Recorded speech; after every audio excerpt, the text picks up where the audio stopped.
What up, everybody? It is 10 a.m. in the District of Columbia, points north, south, east, and west.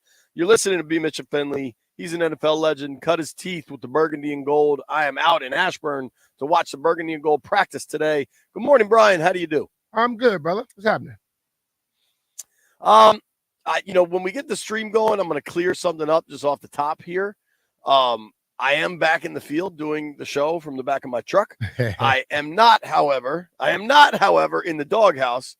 They have significant construction going on in Ashburn, and there's just no place for me to go. And with the way the practice schedule lines up and perhaps my ridiculous commitment to trying to do this job the right way in multiple facets, that's how I'm here. So I'll just leave it at that.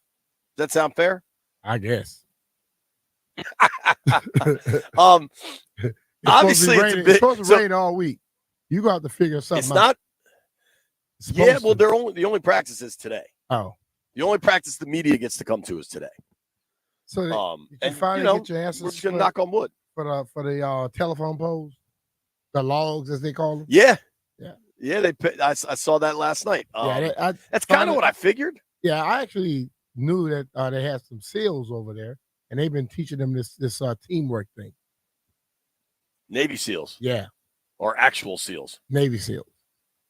Yeah, okay, thank you. Because that's what they do in their training. Right. Yeah, I mean, if you ever go out in San Diego, like where they do their basic training, I think they call it BUDS or something. I can't remember what the name of it is. You see those dudes walking around with those logs, like over all these islands and stuff. I mean, it looks brutal. I think it's good team building stuff. This is, coaches, especially in May, this is the right time for kind of gimmicky stuff. And they're trying to figure it out. Obviously it's a big day. You got the Mystics open up tonight.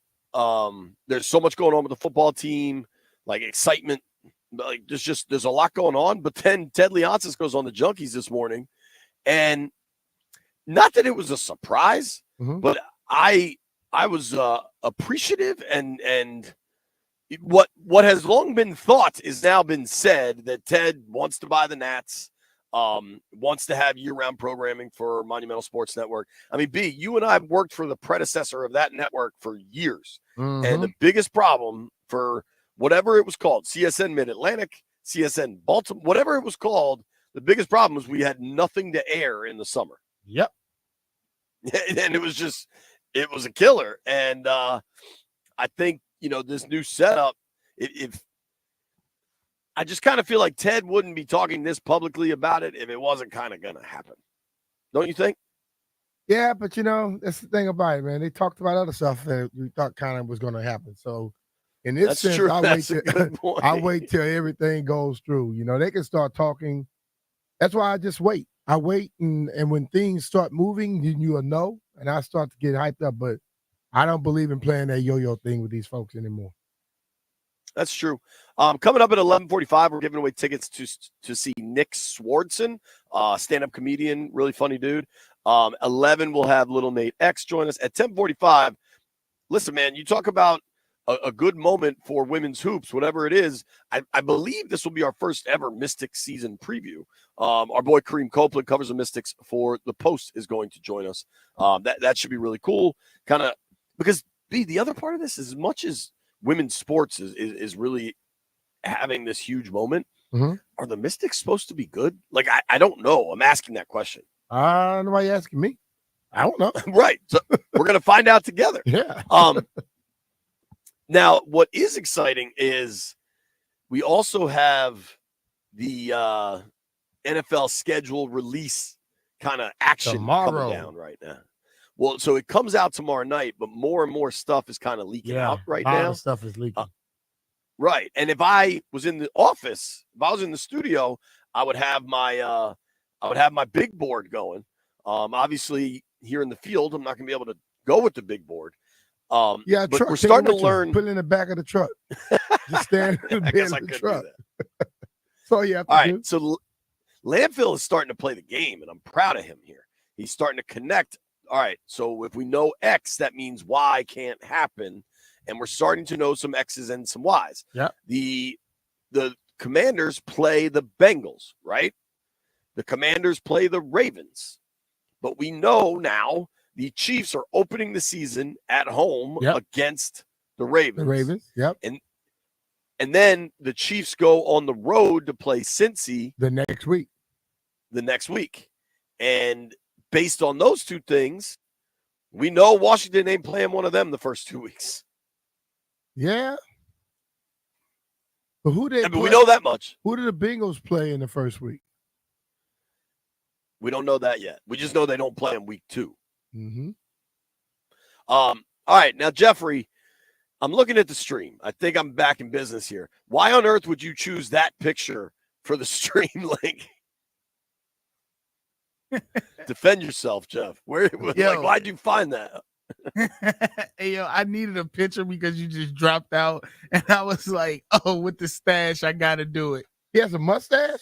Oh man, that was the picture he was using. Now use that always, in Jeff. In my full field glory, I'll let everybody check it out here. There's Kerwin. Kerwin, say what's up to the stream. So Peter Schrager, pretty locked in NFL reporter. Good Morning Football, Fox. Mm-hmm. I don't know. Does Fox sideline reporting? So basically, Brian McCarthy is the head of NFL PR. Earlier this week, he said, before the schedule release Wednesday night, we're going to let all of our media partners announce one kind of big game every day. And so far, we've heard from CBS. We've certainly heard from, I think, Fox. I think they know how to play this game, boy. The NFL is amazing, bro. Right. The Cowboys are playing the Browns week 1. Is that right, Landini? That's what Tom Brady's going to be assigned to. So Peter Schrager, here's what we know about the NFC East week 1. The Eagles are playing the Packers in Brazil. That's Friday night. Yep. The Cowboys are playing the Browns. That's probably a Sunday 4:00 if they're assigning Tom Brady to it. The Giants and the Commanders are free. That means, and Sunday Night Football is free. And Peter Schrager saying this, it's the Giants' 100th year anniversary. So you know how Park Avenue and the Giants are. They're going to celebrate that thing. And if you're going to put Commanders Giants on national television, you probably want to do it early in case both teams kind of stumble as the season gets later. I feel like Commanders Giants for week 1 Sunday Night Football is a little underwhelming for a national audience, B. But I don't know. I mean, it is two big ass markets. You got to realize, though, national TV a lot. They know how to promote, and you have 100-year anniversary. You have 2 teams that are historically great franchises. Mara's still up there in New York. You have a new ownership group with a new coaching staff. They're doing their, making a great change to come back to respectability. They can push this thing. A new star quarterback. Yeah. So it's enough to make it work. Well, and I think. And the 2 guys, he's playing against his old teammate from college, neighbors. It's all kind of stuff they can throw up in there. Yeah. There's also the demand is just so high. Like whatever they put on Sunday Night Football. If it's what's the game they always send to London? Like Jags Titans, Jags Texans. Like the demand will be so high for that game, whatever it is, that it could be. I mean, I will not be stunned if it's Giants Commanders. It'll be kind of fascinating to watch how the schedule unfolds and what kind of leaks we get tomorrow. I'm usually able to kind of crack the code on a couple of them. And the game, I don't think they'll play Dallas on Thanksgiving again because they just did last year. I don't know. There was some talk of that Christmas Day game. B, if you had to work, like if you have one hope for what you don't want to do, what is it? Mean working a football game? Yeah. I don't care. I'd like to not have to work Christmas. I don't Which probably means it'll be Christmas. Yeah, but I mean, I got little kids now. You know what I mean? Like, I wouldn't, if my kids were growing up. You wake up and they see those gifts, they ain't going to think about you till you get home. You'll be all right. I think they'll think about me, even with the gifts. When you get home, they'll say, hey, Daddy, thank you for the gifts. So one other, I mean, calling this news is probably unfair to news, but we got a text this morning from a Commander spokesperson, and they're doing a good job of trying to not let any of this stuff become way bigger than it should be. About the shirt? No, this one's about Tress. No, I imagine Dan Quinn's just going to address Shirtgate on his own. Dan Quinn's going to talk at noon. We'll have it live right here. But we were informed this morning that Tressway, that last week they did the jersey swap, right? Jaden, the two men entered into a deal. Jaden's got that jersey now. Okay. We got word today that Tress, because this is OTAs and veterans are here, Tress will probably be wearing a duplicate number just because he hasn't figured out what number he's going to wear yet.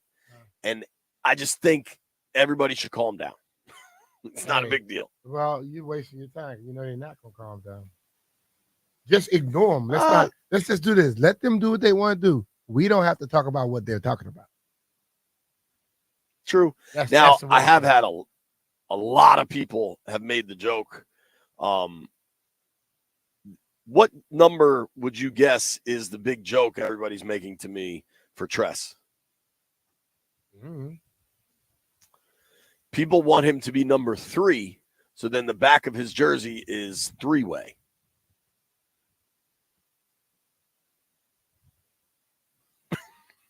Hey, yo. I can see you shaking your head on the stream, baby. Some people, bro. It'd be funny, but it won't be funny because now the way is up top. So that's true. I don't see way how they 3 can even go on it. It's just, by the way, 3 is taken by the new kicker they signed, McManus. So I don't think they're getting it anyway. If I was Tress, I think I would try to get. Man, it's difficult. Like, you can't do 7, you can't do 9. I can do 10. I kind of think he would do 15, but Dax Milne has that right now. I don't care what number he end up with, because Tressway is going to kick with whatever number. I don't care about what number at this point. When he gets it, then we cool. But what do you care more about? Dan Quinn's response to the T-shirt or Tress's new number?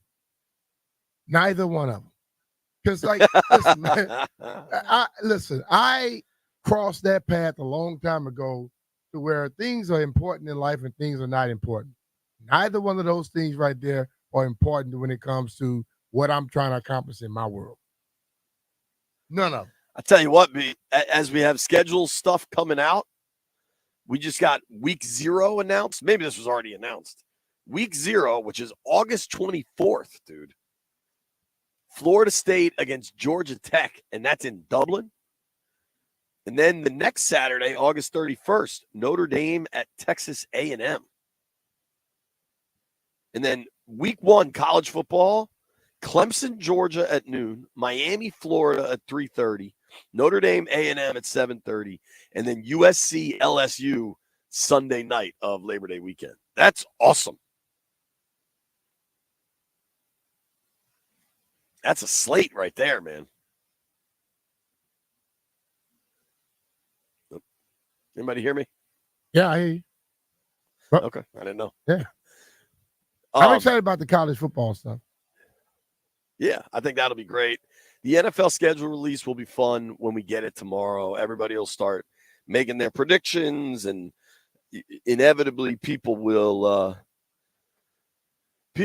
how long do you think until Rooster figures out how the NFL screwed the Commanders yet again on their scheduling? Who? Chris. He's going to say that no matter what. No matter what. Like, they could have a bye week every other week and nothing but home games, and Rooster would come up with some way the Commanders are screwed. But listen, man, they don't have no reason to try to go out and just screw this team. It's just a way to. I think especially now that a guy just paid $6 billion and floated up the value of every franchise in the league. I think everybody's friends now. Yep. So, B, as we get here today, what are you most interested in from the Commanders roster? Because you're going to have all your vets here. Like, this is who they got now. Today, first day of them all getting together, basically starts to show me, it starts to form and show you what we have and where you might need some extra help or what they could be looking for when something goes, when people begin to release people in June and things of that nature. But ultimately, you get to now start looking at the possibilities. You know what I mean? So at the positions right now, based off of what we did in the offseason and what we did in the draft, you basically know where you don't have a lot of depth and what you're going to need. Now you get to look at the offensive line, the defensive line all together, and you begin to think Newton is not he'll be back in August. Who else is there to fill that position, that gap? Was it? Yeah, I mean, luckily you still have Payne and Allen there. You still got Payne and Allen. You got a man from last year. Love to see something from Mathis. Yeah, Mathis. So you all of those things start to go through my mind, where now I start to look at the possibilities of who the 53 are going to be. I mean, honestly, one of the things is if any unexpected guys really make a difference, right? Like, what if this Jean Baptiste kid could play right away? Or Jordan McGee, you know what I mean? Like, I think that is kind of the most exciting stuff. I'll tell you what is unexciting, and I know we're going to talk about this later, is the simple fact that in our democracy, somebody from freaking Montana can decide what's going to happen in Washington.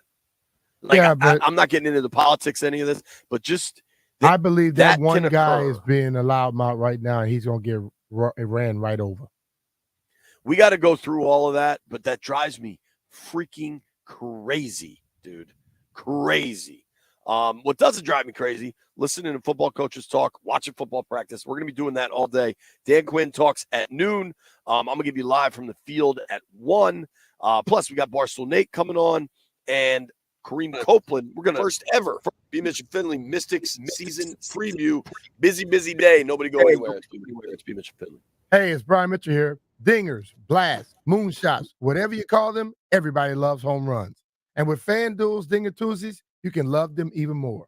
That's right. Dinger Tuesdays are back for another season on America's #1 sportsbook. Just bet on a player to homer, and FanDuel will give you $5 in bonus bets for every home run hit during that game. As if you needed another reason to love the long ball. Visit FanDuel.com/Brian to get in on all the Dinger Tuesday action. That's FanDuel.com/Brian. Make every moment more with FanDuel, official sports betting partner of Major League Baseball. FanDuel Sportsbook is the official partner of 106.7 The Fan. You have to be 18 years old or present in Virginia, present in D.C. Bonus issued as a non-withdrawable bonus bet that expires 7 days after receipt. Max bonus is $25 per game. Restrictions apply. See terms at sportsbook.fanduel.com. Gambling problem? Call or text 1-800-GAMBLER. That's 1-800-426-2537.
Yeah, buddy. B. Mitchell Finley, 106.7 The Fan live. Ashburn, PA. Commanders OTAs today. It's going to be pretty dope to see Jaden Daniels throw to Terry McLaurin. Got to tell you, B. That seems kind of juicy, doesn't it? See it for the first time. You ready to rock? We're going to be super football heavy, and we recognize that there is basketball playoffs going on and WNBA opener. I was listening to Savannah there. Is Golden State is getting an expansion team, and the name is the Valkyries? Yeah. Did anybody else hear that? Yes. That seems like historically the Warrior Women. There's some historically discussed Warrior Women, so that's what it's about. All right. Well, cool. I just think of that weird Tom Cruise too, but cool. Go. I guess I don't know that I'm rooting for the Valkyries, but whatever. Go V's. Go V's. All right, let's run through the NBA. I did not stay up for hoops last night. Did you? I didn't stay up. I had a lot of events yesterday, so I got home. I looked at a little, and then the TV started watching me. I know that young man in Oklahoma City balled out. Decided to get one back. Yes. Yeah. So I think it's funny actually. So he called me last night. Whatever you figure that was. You were probably heading home from an event, 8:30, 9 o'clock, something like that. And you were like, yo, show in Ashburn. I was like, yeah, man. All right, I might come over there. I was like, all right, well, I'm in the field. And he was like, all right, I'll see you later. There was no consideration. And I don't blame you. Here's what I can tell you. Here's what live weather report from Ashburn, Virginia. It's not raining, but it could rain at any moment and really throw a wrench in a lot of plans. In other words, you taking on the B. Mitch mindset now. The drizzle is not rain. If something happens, it's not even drizzling. Like, but if somebody in this weather, they are getting cut. That's just the simple truth. So the one seed number one Oklahoma City Thunder have tied that series up. Next game is going to be they go back to OKC. Mm-hmm. Game 5 is going to be tomorrow night, 9:30. The other series has been fascinating to watch. Timberwolves Nuggets. I mean, after the first two games, it seemed like the T-Wolves were going to sweep them and that Denver would have to be torn down and reconstructed like Atlanta after Sherman burned it down. Like the first two games of this were so one-sided, and it is totally flipped. Oh, yeah. I mean, well, you know, I think Joker, they made some good adjustments. They made some adjustments. I think when the team is that good and plays that well, adjustments don't just change it. You get all kind of things going where maybe they're playing tight. Maybe they're not getting calls they were getting before, which makes them adjust the way that they play their game. So I don't know. Going to the East. So T-Wolves Nuggets game 5 tonight in Denver. That's a late start, man. 10:30, but that's a good game to watch. I may have to make it a ball night and stay up and watch that game. And then the early game tonight, Pacers-Knicks. They're back in the Garden. The Knicks are seriously undermanned, though. Do we know, Jeff, Anunoby's status yet?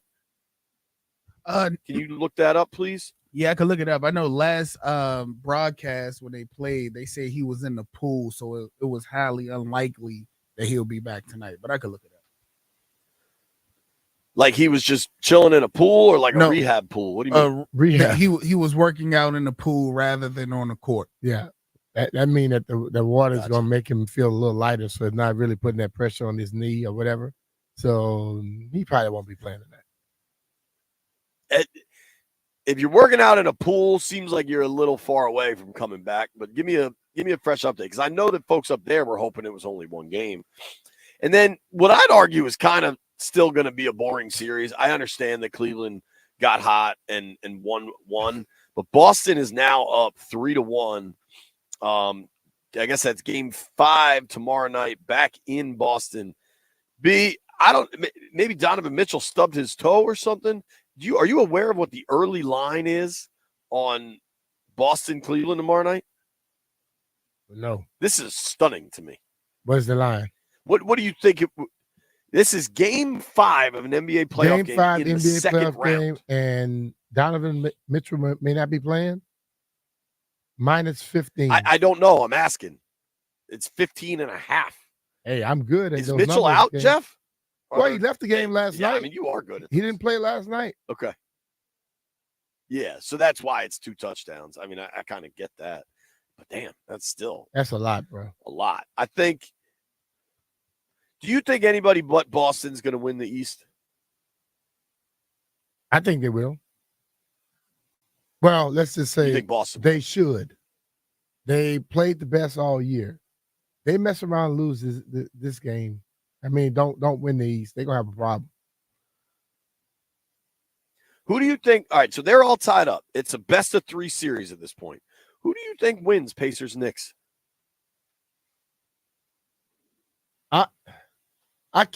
It keeps going in my head where Reggie Miller, when he was coming, they said the boogeyman is coming. No, watch out for the boogeyman, he told New York Knicks fans. And then they went 2 straight. But if Brunson is healthy, I think the Knicks are going to win. If he's not, they got problems. I'm with you. I feel like the injuries are just kind of stacking up for the Knicks. You know what I mean? Hey, man, it happens. It's that time of the year. I do think the Garden can give you a real pop. I think we'll see that tonight. And they need the real pop, frankly. I think they're going to need kind of that motivation. It's funny, though, as much as people love Tibbs, the Knicks coach Thibodeau, he grinds his players out, man. Like he did in Chicago, and it's kind of happening here. But the thing of it is, his mindset works college, high school. That crap don't work in the NBA. You're not playing 8 people the whole year and think you're going to get through a whole season healthy. Not happening. Right. So maybe, just maybe, him with his little want to be a little tyrant tail need to realize you got to play some more people to keep your guys fresh. Because if everybody else is resting and getting their breaks and your guys aren't, they will break down in 80-something games. Well, 90-something, 100 games. Well, think about just Josh Hart. Like, how many dudes in the NBA play 48 minutes a night? None. Yo, I was watching I think it was game 3, right? Which would have been Saturday night, I think. That was the first time Hart had come out in the series. Dude didn't get a blow for the first 2.5 games. Like, that's just nuts to me. It's but you know that mindset of, oh yeah, I'm gonna just work them and run them. That doesn't work at the level where all of the best are playing now. You may be able to do that when you just naturally have a better team than people. But in the NBA, everybody can play.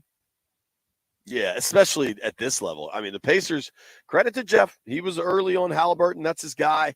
All right, let's go around. The Celtics Cavs, we're not picking because the Celtics are winning that thing. But all these other series are tied. They're all going to be best of 3s. B, it sounds like you're leaning Pacers as your pick. I said if Brunson is healthy, I'm all Knicks. If not, yeah, you have no doubt but to go to the Pacers. I think I'm taking the Pacers, and I'm not giving all the ifs and buts that you're giving. I think I'm just taking the Pacers. I do the ifs and buts. Here's what we're going to do. Quick break. We're going to talk Mystics season opener this evening with our friend Kareem Copeland from the Washington Post. Nobody go anywhere.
B. Mitch and Finley, 1067 The Fan.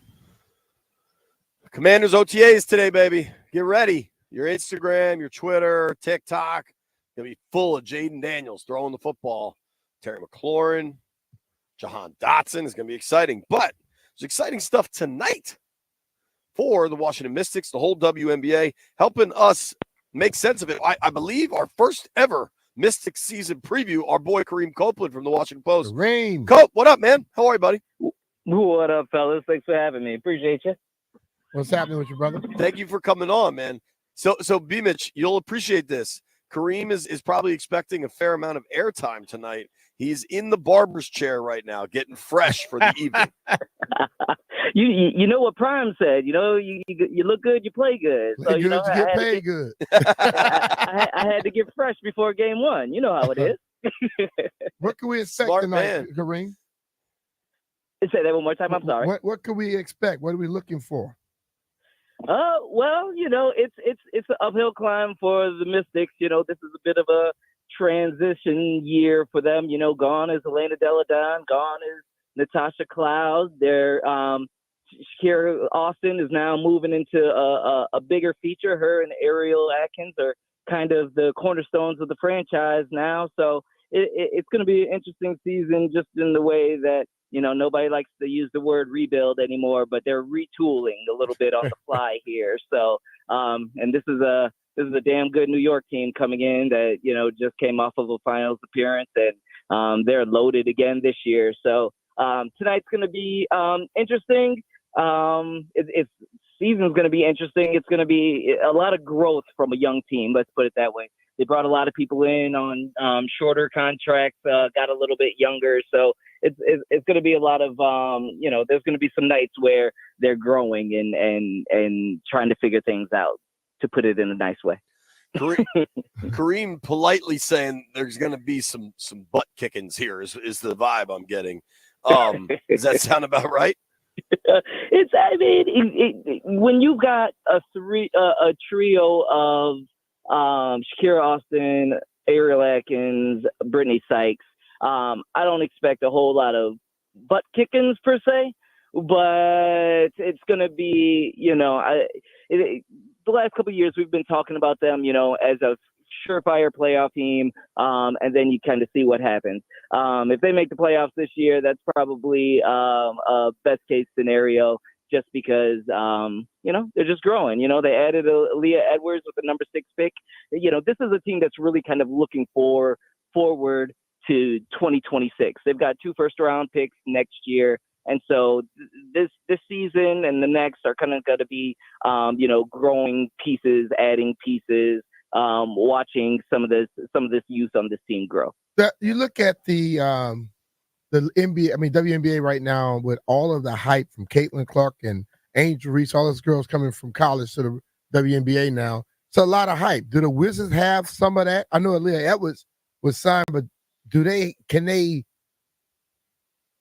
I mean, what's what I'm looking for here? Can they take that same stuff and build to get a lot of excitement, and will in turn get paid off of it? Well, I think everybody's going to be able to capitalize off of it. You know, this is one of the most anticipated seasons in quite some time. And first off, before we even got to the Final Four and the crazy numbers, crazy viewership numbers that they put up then, you know, the Final Four, well, not the Final Four, but the W Finals last fall, you know, they were putting up their best numbers in 20 years.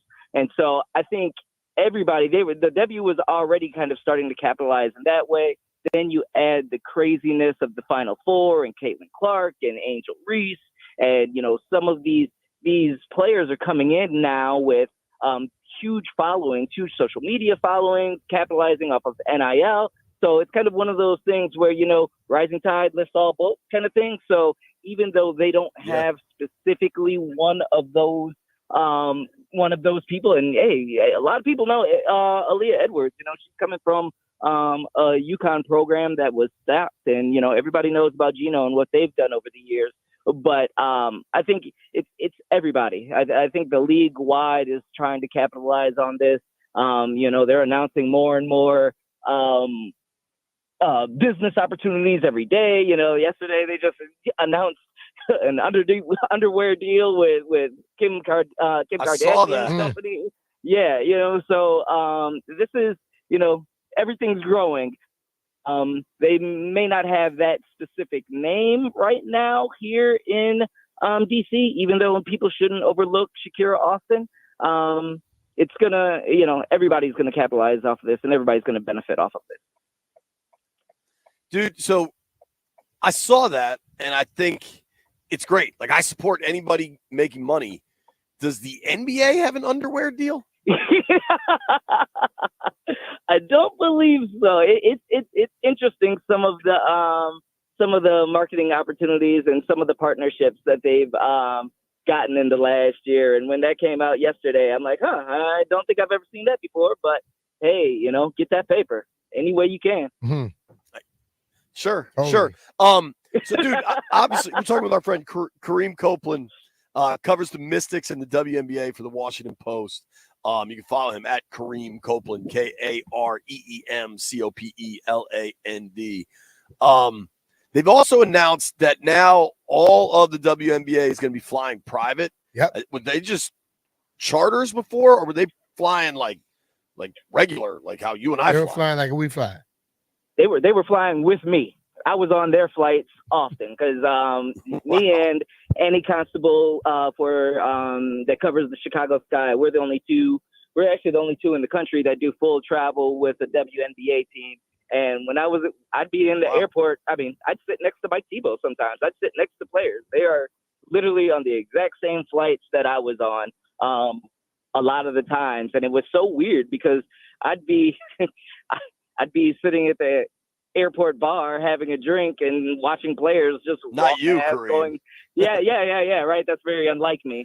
But you see them just like wandering through the airport, killing time like everybody else because you're there, 90 minutes before your flight.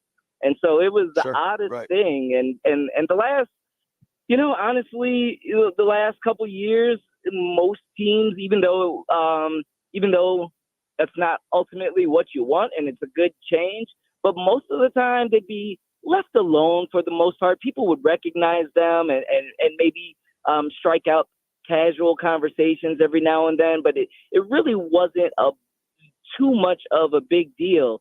But, in the last year, just the popularity of the game and, you can't have Caitlin Clark just walking through the airport and not being bothered. I mean, Brittany Griner last year, trying to get through the airport, and there's, somebody kind of ran up on her and was shouting at her, kind of I think he was a right-wing social media commentator guy. Yeah. They run up and catch a two-piece real quick. Yeah. Exactly. And so they had to up their security. And it was just a safety matter more than anything. I mean, we can get into the health part of it also, which is a whole nother thing, trying to cram them in these tiny flights and going back to back to back. That's a whole other conversation, but just from a security standpoint, it's something that needed to happen and is finally here. And especially, we've been sitting here all this time talking about the popularity of the game. Mm-hmm. It's tough to have them just walking by themselves around random airports where just anybody can run up and say whatever and do whatever, and you just you never know. Yeah, but there's crazies out there. The ultimate thing, though, if they want the respect to be given to those ladies, like they were saying, how the hell can the league be out here making them fly like they're in high school? They had to step up and do something to make it happen, and I don't know why it took that damn long. It was a running conversation that, hey, when you leave from college to go to the WNBA, you're going to have, less amenities. Like, Maryland, for instance, Maryland and all these colleges, they fly private everywhere. They charter everywhere they go. But then you get to the W and, Indiana, that first game had to fly. They hadn't implemented yet. So that very first game, that first preseason, the game that they played, Caitlin and the entire team had to fly, regular, just like everybody else. You see, that didn't last long. When was the last time she, to go to a game, flew, regular flights with everybody else at Iowa. Quite some time, I would assume, if ever during her career. So that's something that needs to get changed, and they're still implementing it, but it's good that they finally announced it and finally got on board, because that's a thing that we've been talking about for years.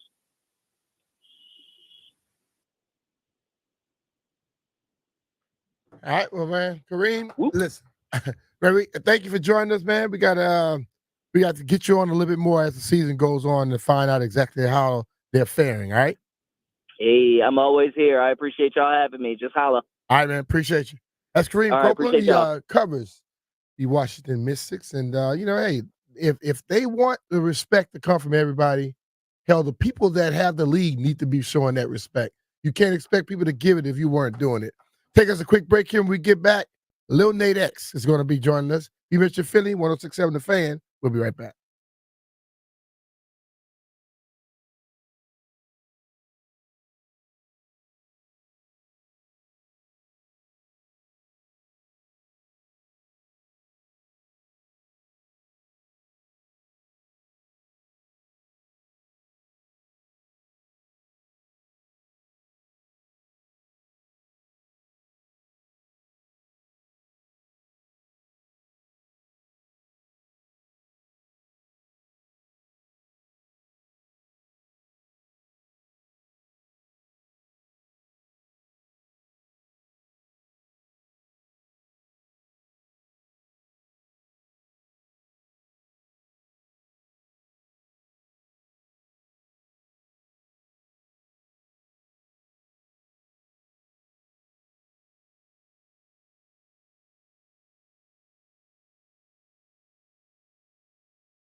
We got another game, B.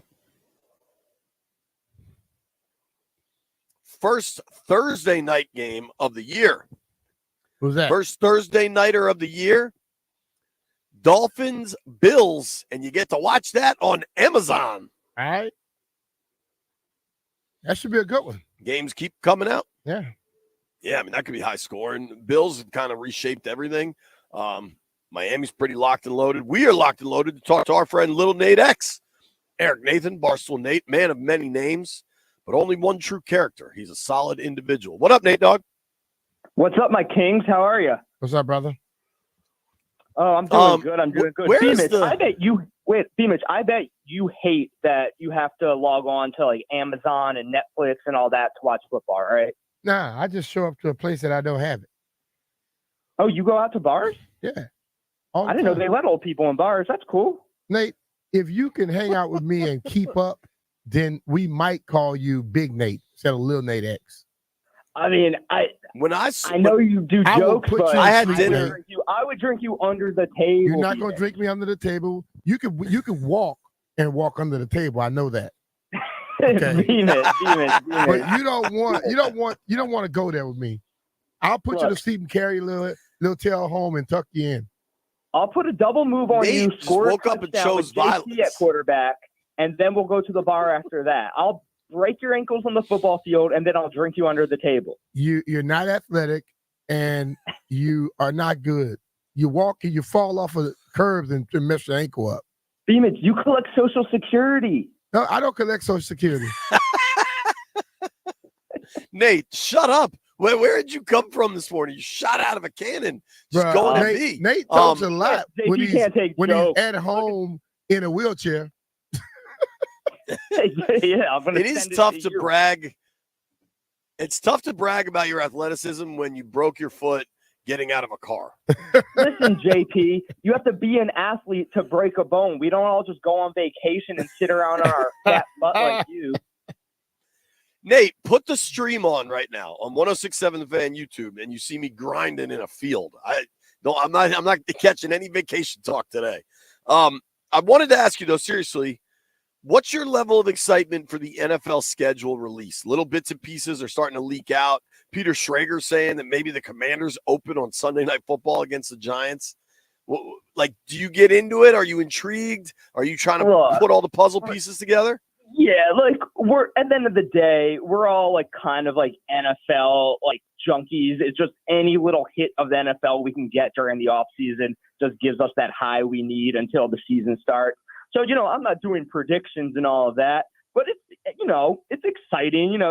You get excited. Oh, we're playing the Cowboys on Thanksgiving. We're playing the Giants on Sunday night. Like, I'm looking forward to this game or that game. It's exciting. I suppose it's not, if I'm not refreshing my computer waiting for the drop, but for a May 14th football news, it's fine. I get into it.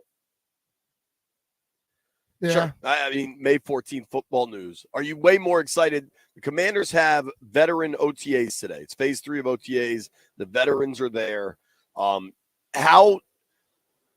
B-Mitch, I don't know if you're aware of this. Nate wrote a blog last week called Send Jaden Daniels to the Hall of Fame Immediately. Yep. And I texted him and I said, don't do that. And he said, oh, I'm doing it. And I mean, what are you going to do the first Jaden Daniels to Terry McLaurin video you see in about an hour and a half? I mean, we can't say on public airwaves what I'm going to do, but I think you get the idea. It's exciting, like we have a Hall of Fame quarterback that we're going to watch blossom in front of our eyes. The flick of the wrist, he throws the ball 75 yards, drops it in the breadbasket. If you're not excited for this quarterback to be thrown to the best wide receiver in football team history, then I got nothing for you. It's an exciting time to be a fan of the Washington Football Commanders football team, and I can't wait to see him complete, these non-pad, no defense, 70-yard bombs. It's again two things exciting on May 14th: schedule announcement and Jaden to Terry for the first time. I cannot stress that this is not shtick. This is actual genuine excitement because I fully believe we finally have a good thing going in Washington. And I don't think that there's any curses or jinxes or anything like that can screw it up, besides maybe the field itself at FedEx, that I'm knocking on wood doesn't destroy their legs like they have everybody else. But yeah, I'm fired up, man. I am very fired up.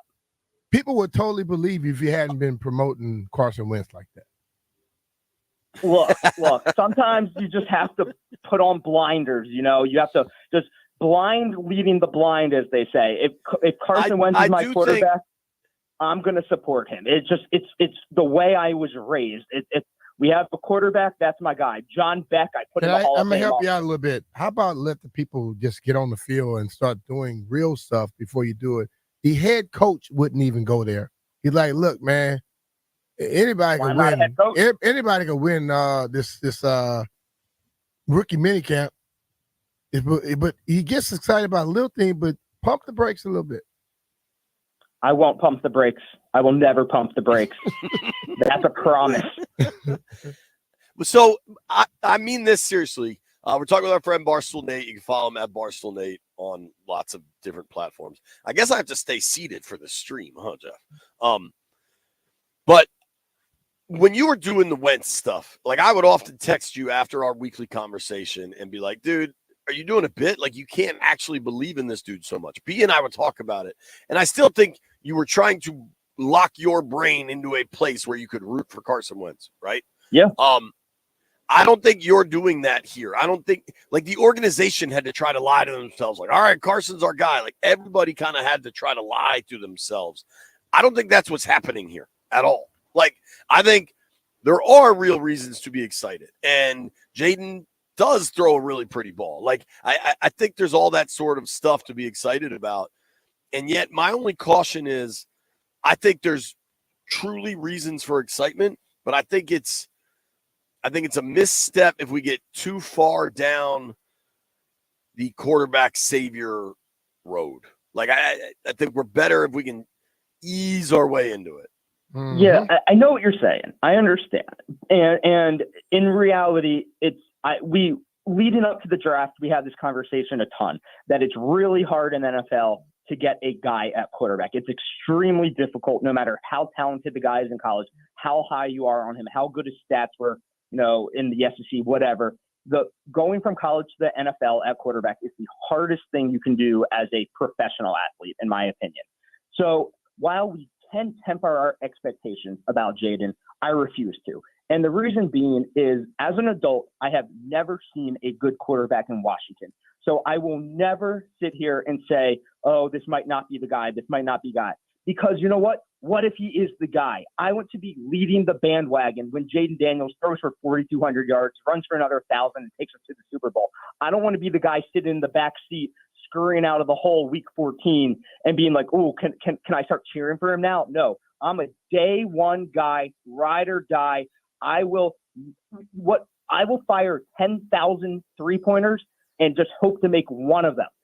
That's all I'm trying to do. Make one 3-pointer out of 10,000. That's what it's like rooting for a Washington quarterback. So I will never stop shooting. Ever, ever, ever. This is our guy, and this is different than the other guys because of just like the raw talent, athleticism, the difference in the ownership, the leadership, the coaching staff. Everything's different now than everybody we've ever had at quarterback in Washington. There are similarities to RG3. Sure. I don't want to hear them. Everything is different now. Jaden is our guy. He has, you know, the explosive wide receiver core. He's going to have all the support of the coaching. They're going to build around him. This is it. We finally have our guy. Maybe not Super Bowl this year, maybe not next year, but in the next 5 years, we'll be there. I love it, buddy. I hope you're right. And I hope he's right, but if there's a such thing as supporting without building up too much. And that's where I think you lose sight. You build up a little too much instead of just allowing things to naturally take its course. But yeah, one thing I'll say that will always be my downfall. I'll tell you that. But sometimes it'll work out. You just got to hit one, man. I mean, that is true about the quarterback position. Like, if you really if you find Mahomes or you find Stroud or, 25 probably more than that, 40 years ago, you find Dan Marino, like whatever it is, if you hit good one, JP, Dan Marino. There is, I mean, I gave you 2 current ones, and then I tried to give you a previous one. I respect history, Nate. But if you hit on a quarterback, there is no price that you're not willing to pay. 10 first-round picks for Patrick Mahomes? Sure. You know what I mean? Like, there's no value that is too great if you hit on a true franchise quarterback. The danger, I think, is when teams get stuck on this treadmill of paying good quarterbacks great money, and then they're just cooked otherwise. Yep. I want to move past – let's move past Jaden because he's obviously the headliner. What did you think of Dan Quinn's T-shirt and the response to it? Yeah, I saw nothing wrong with the shirt. In fact, I think it's a pretty fire shirt, and I think that the team, if all you have to do to get the bring back Redskins fan base on board is to toss a feather onto a W, let's do it. Let's make that the primary logo. If people will stop talking about the team name because you bring a little bit of the past into the present, I'm all about it. It doesn't change anything, right? Like, you have to, like, in a vacuum, that shirt changes nothing about anything, but people loved it. So let's do it. It's very arbitrary, but it also does bridge that gap.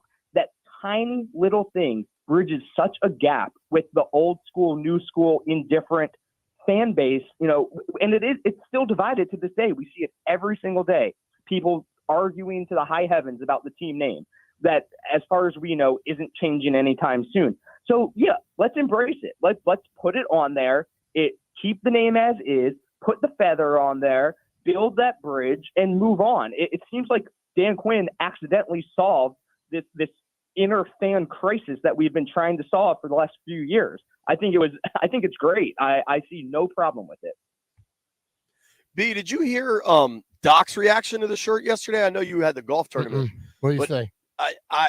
Doc's just said that he loved it and that he thinks Quinn wants to like re-embrace former players in a way that they weren't doing here, and that he wants to like foster a culture where former players feel comfortable to come in, talk to the guys. I don't think you need to wear a T-shirt to do that. And I think he's doing the proper thing. He's having conversations with people. He's bringing them over. He's having those discussions with them. But that T-shirt didn't tell me all that. That T-shirt was, the man loves to wear fan T-shirts. He wore a shirt like he's worn many other shirts. It doesn't mean a damn thing about the name, going here, pulling nobody in. He just wore a T-shirt. I think people extrapolate way too much. The name is never going back. The name is never going back. Nate, talk one more. The name, Leon, go. Yeah. So I was just saying the name won't go back, but if all it takes is the head coach to just, it's him like giving like a tip of the cap to the former name. And the thing with the players is like, yeah, Dan Snyder made Sean Taylor's family take a picture in front of a dumpster in a back alley. I do think there is, a bunch of rebuilding that the franchise has to do with the alumni. And I think that shirt is kind of like, hey, new era, new coaching staff, new leadership.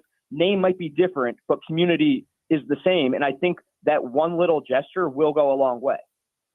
Now, that's the thing about it. I don't think that was a gesture to the old. 100% a gesture. It was 1,000,000% a gesture. It was 1,000%. I think he just put a T-shirt on. He just put a T-shirt on. See, this is what I'm saying. This is what we sell BS to people. He was not trying to do nothing with fans by wearing that shirt. He just wears shirt. He wouldn't try to do nothing with former players by wearing a shirt. He wore a different non-sanctioned shirt. He just wore the shirt before. So let's not. He had a Hale shirt on. That's not what he's doing. But hey, now might that have happened? Yes, but it wasn't an intended result. I don't think. Let me say this: when you JP, when you put on a new shirt that's not in your normal rotation, people are gonna be like, "Ooh, look at JP's new shirt. What's he trying to prove today? Look at JP's cool guy shirt." That's what Dan Quinn was doing. I am sure people do this with you. People do it with me. People do it with Brian a lot. And I bet with Dan Quinn a lot. People just send him stuff, and then you get like a pile of stuff. I don't know. You know what? We could stop speculating because he's going to talk at noon, and it'll be live on this air, and everyone can hear what Dan Quinn says because he'll explain it himself. I think he's going to choose his words very wisely as to not drum up. Seem like a guy that the cares name about that kind of stuff. The name's important. Dude, I want to ask you something else. I do want to get off this. Ted Leonsis was on the radio this morning with the Junks. Said he wants to buy the Nats. Said it makes a lot of sense for him. To me, it feels like it's something that's going to happen, and has felt that way really ever since Angelos passed away. What do you make of the kind of the shifting baseball situation in DC and frankly in Baltimore? Yeah, I mean the Nats are on an upward trajectory after we fleeced the Padres in the Soto trade. Obviously, they've been on and off the sell market for what feels like 5 years now. Maybe it's like more like 3 or 4. It's been a while. I never really. How do I put it? Like, if I want the owner of all my teams to care about the team, to put the correct amount of money into the team, to hire the correct people to run the team. We don't. I think obviously Ted's done a great job with the Caps. He's now finally had a turning point with the Wizards, and if he does the same with the Nats, more power to him. I just want the correct guy who has the correct mindset to own my team. I don't know if it's a good or bad thing. I think I'd have to really think about it if it's for the same guy to own, the 3 major teams besides the football team. I don't know if that's a good or bad thing. I can't tell. But if he's willing to put the money and resources behind it, great. Like, that's all I really care. I think that's fair. And it's just baseball is so remarkable because you can build, if you build it right through the farm system, you can have a really good team where you manage the costs. I think you look at Atlanta, they've done that at a really high level. Or then you also have just like super team Dodger style, spend billions of dollars. I don't know what direction the Nats are going to go, but I know that I'm a huge Mike Rizzo fan, and I know that he's been completely cut off at the knees from doing his job, and I just hope he's allowed to. And I should say Davey Martinez too. Davey does a good job. Davey's the best. Yeah, I just hope those guys get the resources they need to do their job. Yeah, it's just baseball. The whole no salary cap thing. I like it and hate it, but you can just be so unlucky that you're born in Pittsburgh and then you just get stuck rooting for a loser your whole life. It's like baseball's so weird like that, where they don't really make teams be competitive. The A's just, the most garbage franchise of all time, now have to move out of Oakland. It's just like, you don't want to be stuck your whole life rooting for one of these garbage franchises because baseball just allows it to happen. I think that's the worst thing about baseball is they don't force competitiveness. You can't, every once in a while, the Royals will make the World Series, but they're not going to stay on top for more than one season because the Yankees exist, the Dodgers exist. So that's why I'm like, as long as whoever buys the Nats doesn't make us into one of those teams, I'm happy about it. If it's Ted, great. If it's someone else, great. I wish baseball had a reassurance policy that if you buy this team, you don't turn them into the A's. You have to be competitive. I don't know how they can, enforce that, but I wish they did. Yeah, I'm with you there. All right, Nate Dogg. Next week, we might ask you to join the stream with us. Jeff can send you the link before you come on with us. People in the stream are kind of taking shots at you. One dude said, I bet Nate had 8 different colorways of the Rex Grossman jersey. No, well, we got around. Recall correctly, he was splitting snaps with Shane Matthews. So I both, yeah. No, I think it was John Beck. Yo, we got a boogie. Thank you, dude. All right, see you guys. All right, man. When we come back, let's check out any more schedule leaks, and it's mock schedule season. But what if a dude that wrote for the Commanders put one out? Let's find out. Mitchell Finley. Hey, it's Brian Mitchell here. Are you tired of those lackluster cooling systems? Well, it's time to switch to Ruud and feel the difference. Thanks to the IRA Act, you can score up to $2,000 in tax credits on a select heat pump system. And Maryland residents, there's exclusive rebates from Ruud just for you. Personally, I've upgraded to 3 Ruud 18-SEER inverter heat pumps to stay cool at my house. Ruud keeps me comfortable, whether I'm chilling at home or hosting game day parties. So beat the heat this season and visit Ruud.com. That's RUUD.com to see why they're the MVP of cooling. And remember, if it ain't Ruud, it ain't right.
Linden.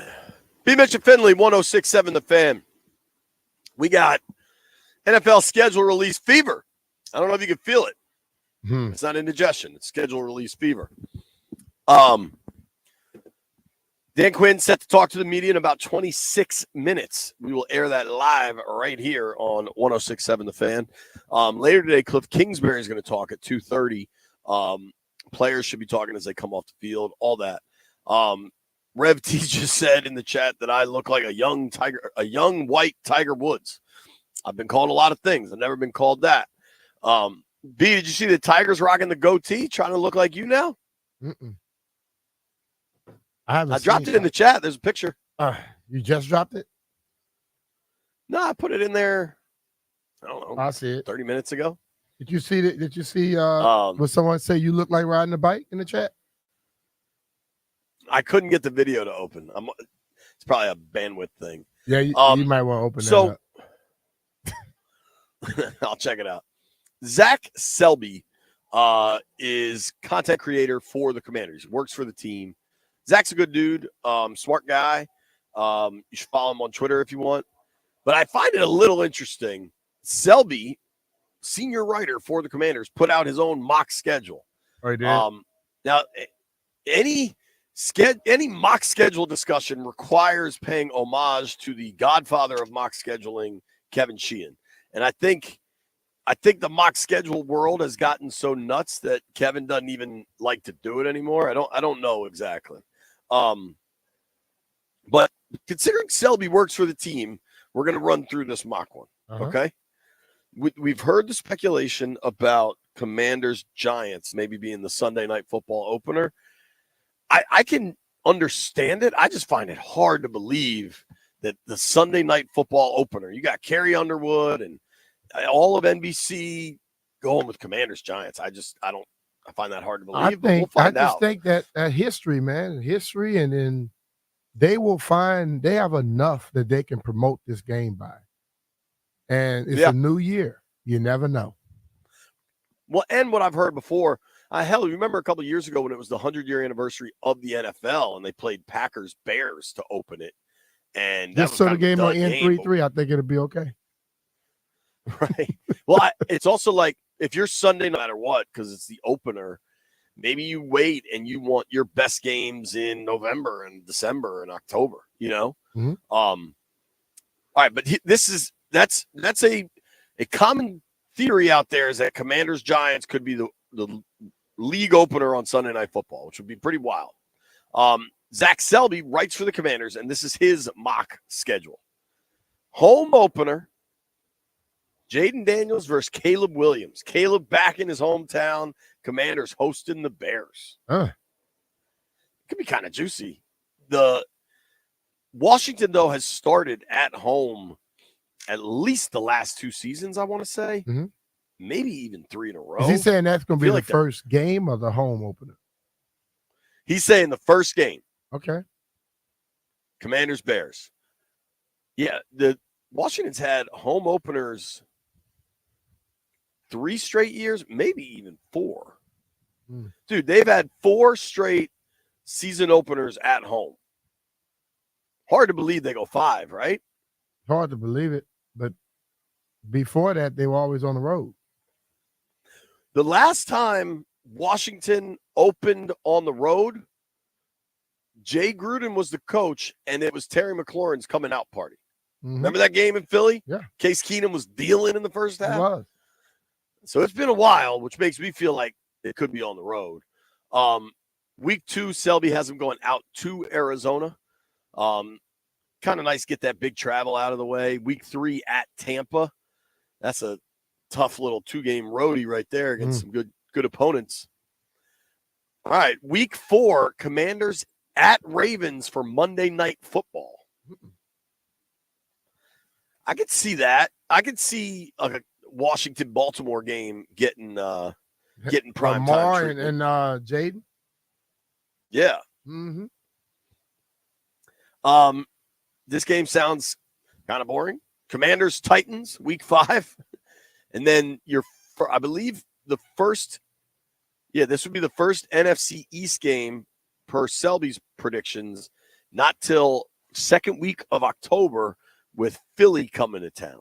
I do think ideally you host Philly early in the year, not late in the year, because late in the year, when Philly's got a lot to play for, they often tend to kind of take over. Well, what if they play like they did last year? Late in the year, they were garbage. Yeah, that's true. Maybe they'll just start the year garbage, honestly. The Bengals trip would be week 7. How about this? This should absolutely happen. I don't want to be Chris Russell, but the Commanders have gotten hosed with these really late bye weeks for 3 straight seasons. You're talking about like mid-December before you get to your bye. Selby has them getting the middle of the season, week 8 bye. That seems fair to me. I think they deserve that after everything that's gone down. Mm-hmm. Do you think that will matter at all, Brian? Nah. Probably not, right? All right, I'll round it out. Come back from the bye. You get the Cowboys at home. Trip to New Orleans early November. That would be then good. Cleveland to get the at home. Cowboys after the bye. Yeah. Well, what's even better about that is if you don't get the Cowboys till November, they may have started their implosion by then. Although usually it doesn't come till December. Browns at Giants. That would be Thanksgiving week. Commanders haven't beaten the Giants in 4 straight games. Oh, great. This is actually kind of smart from Selby. No, all right. I don't agree with him here. He's got the Commanders playing the Cowboys on Thanksgiving. I don't think they'll do that back to back. You think so, B? Nah, I don't. It's usually been every other year. And if they do it, they need to make Dallas go on the road one time. They never will do that. Huh. What I could see, though, is Dallas always gets the Thanksgiving game, and then they play a Thursday night game the following week. I can see that being the Commanders going down there. Mm-hmm. Closing out the season, Panthers, Falcons at home, Steelers on a Thursday night game. Oof, that'd be rough. Oh, God. He's got the Commanders playing in Philly on Christmas Day. I mean, you can get home quickly. The Santa Claus jokes write themselves. Yeah, Santa Claus might want to wear a force field around him. Bulletproof vest. Yeah. Better hope it didn't snow. Finishing the season off with the Giants. Coming up at noon, we get to hear from Commanders head coach Dan Quinn. Now, I don't know how this goes with head coaches because they have contracts and agents and all sorts of stuff, but there's a whole lot of new faces, new people out in Ashburn. And if they need to buy a house, there's only one person I would tell them to contact. His name is John Leahy, and he and his team do a tremendous job all over the DMV. And just like Armando did, Armando had nothing but great things to say about John and the Fan Living Group when they sold his home. This is exactly his word. He said, I cannot speak highly enough about their exceptional service. From the moment I engaged their services until the successful closing of our property, they displayed an unparalleled work ethic and truly set them apart. In a competitive real estate market, their dedication to clients, impressive negotiation skills, and system-oriented team approach make them a top-tier real estate professional. That's why Armando agrees that everybody out there looking to sell a house, you need to go to John Leahy and his team.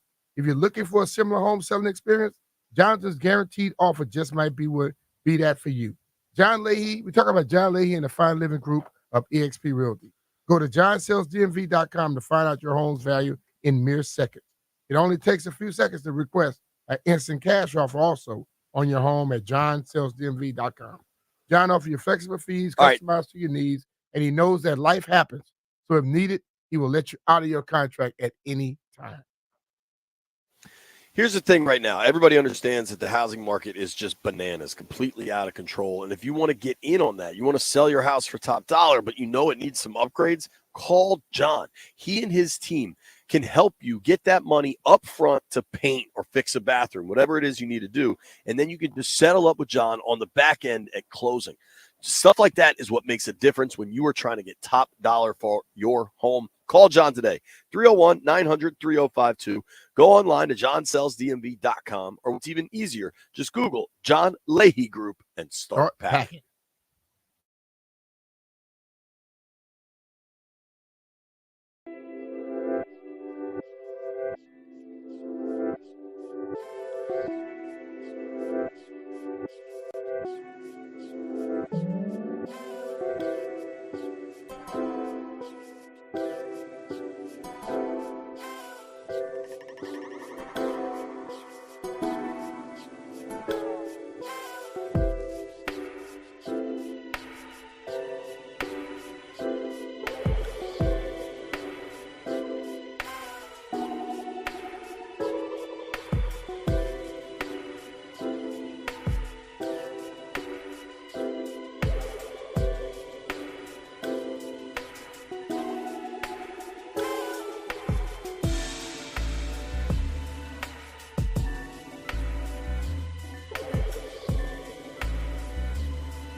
All right, Be Mr. Finley, 1067 The Fan. Be Mr. Finley is brought to you by Rude HVAC Equipment. Head over to rude.com to find a contractor near you and available tax credits and rebates. That's RUUD. And remember, if it ain't rude, it ain't right. Well, call it number 10 right now to 800-636-1067. You get the chance to win 2 tickets to see Nick Swanson, Toilet Head Friday, January 24th at Warner Theater. Tickets are on sale go on sale Friday, May 17th at 10 o'clock. For tickets and more event information, visit thefanddc.com/events, courtesy of Live Nation. Call number 10 right now, 800-636-1067. JP is getting ready to go out to the press conference. We'll be carrying this press conference live for you at 12 o'clock. Dan Quinn is going to be talking to the media. I wonder if he's going to really address the T-shirt thing. I was there, didn't think he was trying to say or speak or do anything. He just, I heard someone say he likes to wear fan T-shirts, and he wore one. It's not his first time wearing one. But people like to take things and make it to whatever they want to. And I believe that if the questions aren't asked about it, he'll just let it go and wear another shirt and keep moving on. Won't cause any problems for him. I think he probably just saw the shirt, thought it looked cool, and put it on. Yeah. He probably didn't think about anything more than that. He likes to get like fan-based T-shirts, like when people send stuff to him and he wears it, and that's it. I don't think he was trying to give a message to anybody. You know, Nate went on that tangent about that. I don't buy all that crap, man. You know, but the whole thing of it, it's going to be discussed as long as we constantly bring it up. And if anybody asks him a question and he answers it directly, they're going to still try to bring it up again. And they got to get to that point where he's going to move past it, because ultimately, I care about this team getting better. I care about this team growing and become better equipped to go out there and battle teams and win games. I can care less about a T-shirt. I can care less about names and all that stuff. You know, the name that we just heard that the Golden State is being called, the WNBA team, don't sound like a great name. They have a history of it. But if they win games, people will love it. Just like if we win games here, people would love it. But people act as if the name is more important than the winning. All the previous names you ever heard in history, if anybody is dedicated to it and love it, they did it because they were winning. Not just because the name or whatever the name was. It's because they were winning. So let's start focusing on the things that matter. Let's focus on Jaden Daniels progressing. Let's focus on Terry continuing on what he's done. Let's focus on Jahan getting back to where he was his rookie season. Let's focus on John and Deron leading the way. Let's focus on the next young guy that's going to be rushing. Frankie Louvu comes in here and starts knocking people on their asses. Think about Bobby Wagner leading this team to some greatness. Tress Way pinning people back. Okay? Nick McManus kicking field goals in Layton's games to win it. Dan Quinn get his guys running. Let's think about that type of thing. And let's stop acting so much like we are a fan base of only social media idiots.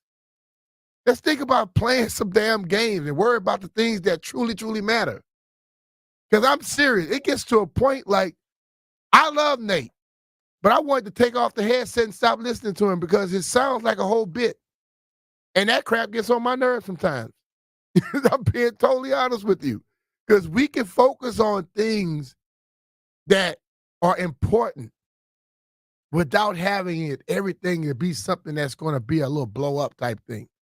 You know, we're going viral. To hell with that. Let's go very good on the team. Let's go 7-0. Let's go knock somebody on their ass and have them afraid to come play us. Let's do that type of thing. That's where I want to get back to, instead of every little thing coming up to be some little game. The games, I don't do well with them anymore. Take us a break here. We get back. Dan Quinn will be talking to the media. Let's hope he addresses this thing one time, and that'll be his last time. We'll be right back.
B. Mitchell Finley, 106.7 The Fan. I'm here at the Navy Yard Studios holding it down. JP is out in Ashburn at Commanders Park as they wait for Dan Quinn to start his press conference. It's the first day of all the guys being out there practicing where the media has the opportunity to see them. You can see on some of the social media posts that they've been working and doing different things where they have these telephone poles. And when I was over there Saturday, I had a conversation with someone talking about they had 6 Navy SEALs that had come in, and they've been talking to them about the mental aspect of things and how you lift that telephone pole and everybody got to work in unison and you work as a team to get it happening. And I think it is a great move on their parts because football is basically that. Everybody has a job to do. And the person next to you is depending on you. And you don't want to ever be the guy of the team that's the one that let the people down. So this is a good thing. Then you have people who have been through some of the toughest battles and toughest situations that you possibly can have. And they're sitting there talking to you about the mental aspect of things. Listen, football is a tough game. It is nothing compared to what these SEALs and Green Berets and all that go through. But they could get you on that type of mindset that they have to be in to be able to go do the jobs that they do. Hell, you drop off some SEALs sometimes where it's only a team of people that may be 10, 12, and they have to go take care of areas that are huge and tons of people. And they do it consistently. And I think that this football team, we've had some years where our coaches were in a battle with an owner. Some of the coaches just caused the battles and picked them because they were more concerned about being bigger than he was. And they never, ever focus on just getting your guys to work with you. I'm supposed to be doing an event on Thursday. You're supposed to have Peyton Manning and Joe Gibbs there. And my question would be something similar to both of them. Coach Gibbs, why did you feel that it was important that players help you run the team? And Peyton, when you were given that leadership type of deal, why did you feel it was so important that you did everything you can to make sure you lead the way? I think it comes down to those type of things where people have to think more about what's going to be better for the team and not necessarily just for the individuals themselves. So for me, I can care less about the mediocre stuff. All right, let's go right out to Commanders Park and listen to Dan Quinn as he talks to the media. See some of the mentoring from, veterans to some rookies. I'm also looking forward to seeing some of the rookies latch on to some. I think that's a two-way street. But all in all, it's a big passing emphasis as we go today. But we'll work some situations, and we're ready to get rocking. So with all that said, glad to open up to you guys to hit some questions as we're getting started. Hey, Dan, in terms of, obviously, we kind of get the gist of OTAs, but for the team as a whole, what's your kind of goal when you get through these 3 weeks for what you want to see, what kind of progress? Yeah, I think number one, big playbook, obviously, to put in, and then little bits of it as you're going. And so, did some at veteran camp, did some with the rookies. And so this is an extension of that. In addition to, I don't think it's ever too early, Ben, to start on some situations. Here's a 2-minute at the half. Here's all the ones that come up. So we'll do that as often as we can. By nature, the OTA is more of a passing camp, and that's where the emphasis will be. And then in training camp, there'll be some shifting on that. But I'm looking for efficiency, I'm looking for speed, and really just the detail that's going into the calls. And just specifically at wide receiver, I think we kind of have a sense of what Terry McLaurin is, but with the younger guys like Jahan and Diami, now Luke joining in, how do you kind of see that group? And what did you, with the 2 guys who were holdovers, what did you see from them last year? Yeah, what's fun about this is we want to get as many reps as we can. So you may even see it 7-on-7 today. We'll have 2 fields going at the same time. And the purpose behind that in a 7-on-7 setting is to get more reps for everyone. And the more you see, the more that you go. And I think as you're installing a new system, that's an important piece of this, just time on task and reps of it. So, but you're right, guys like Terry, who you've seen, and the work ethic, what it is. So these are some cool moments to see what people can do. And then it's our job to find what special traits do they have and then see how we can feature them. And then you brought up some of the veterans and being the rookies. When you have guys like Ertz and Eckler and all that, what do you hope that they start to impart to the young guys starting now? Yeah, I think first off is these are the standards, that we want to, practice with. And so that was a discussion that they had all together beginning yesterday, and some things, this is how we do business here. But if you don't have to look too far to watch their practice habits, how they do things, follow a process or a routine. That's what I'm looking for from those guys. They have to get themselves ready, but by just doing what they do, that also, can be a multiplier. And how about now from Jaden being with the vets and coming off the rookie minicamp? Yeah, I think number one, you can see how hard he worked to get the system down and in place. And so that was evident through the camp. And so I'm excited for everybody else to see that, to see the work ethic that goes into something like this. Because once you see the quarterback play in the position and the plays, see that kind of detail that he put in a short amount of time, I think it'll be pretty obvious for the guys watching. You've been through this before. When rookies now go with the vets, what do you see from the rookies? Is it a wide-eyed look? What goes on? Yeah, because I think we've all heard the term be a pro. Well, they don't even know that yet. And so that's our job to help educate them on all the small details that it goes. I think at the end, man, what are you looking for? Competing, of really playing fast. And so I was clear to them to say, you're not sure if you're not going fast. Are you slow or you don't know? And I said, that's okay. I'd rather you go full speed to make some mistakes. And we had a good visit yesterday with some of the rookies. Questions help, and I showed him an old clip of Brett Favre, and he was talking to a group, and Holmgren was up there, and he was talking about nickel defense. They went to dime, and he was asking Todd Detmer, what's nickel? And Todd was like, you don't know? And he's like, no. He's like, that's just to take a linebacker off, to put another DB in. He goes, that's it. And so as simple as it is, when you're coming from somewhere new as a rookie, my push for them was ask the questions. We got a whole army of people here to help them and get there. And so over these weeks ahead, this is their developmental time, and we're not going to miss a step of it. And for you personally, this is you're back as the HC. These months, these weeks, how's it affected the way you do your job? I mean, how much are you enjoying this process again? I'm having a blast. And that's why days like today, a first of bringing everybody together, I have real appreciation for it. And it doesn't take long to be around some of the people here to say, man, I'm proud as hell to be their coach just by what I've seen so far. And so that's what I'm looking forward to as we're getting started today.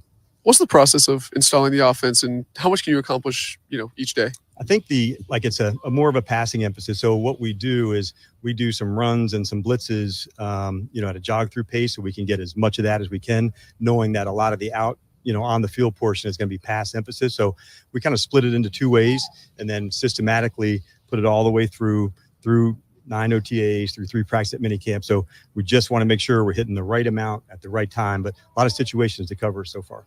And how does that work with Jaden in terms of, he said, does he say, I'm ready for this, or this is too much? Or how do you kind of go about figuring out what he's comfortable with and at what pace?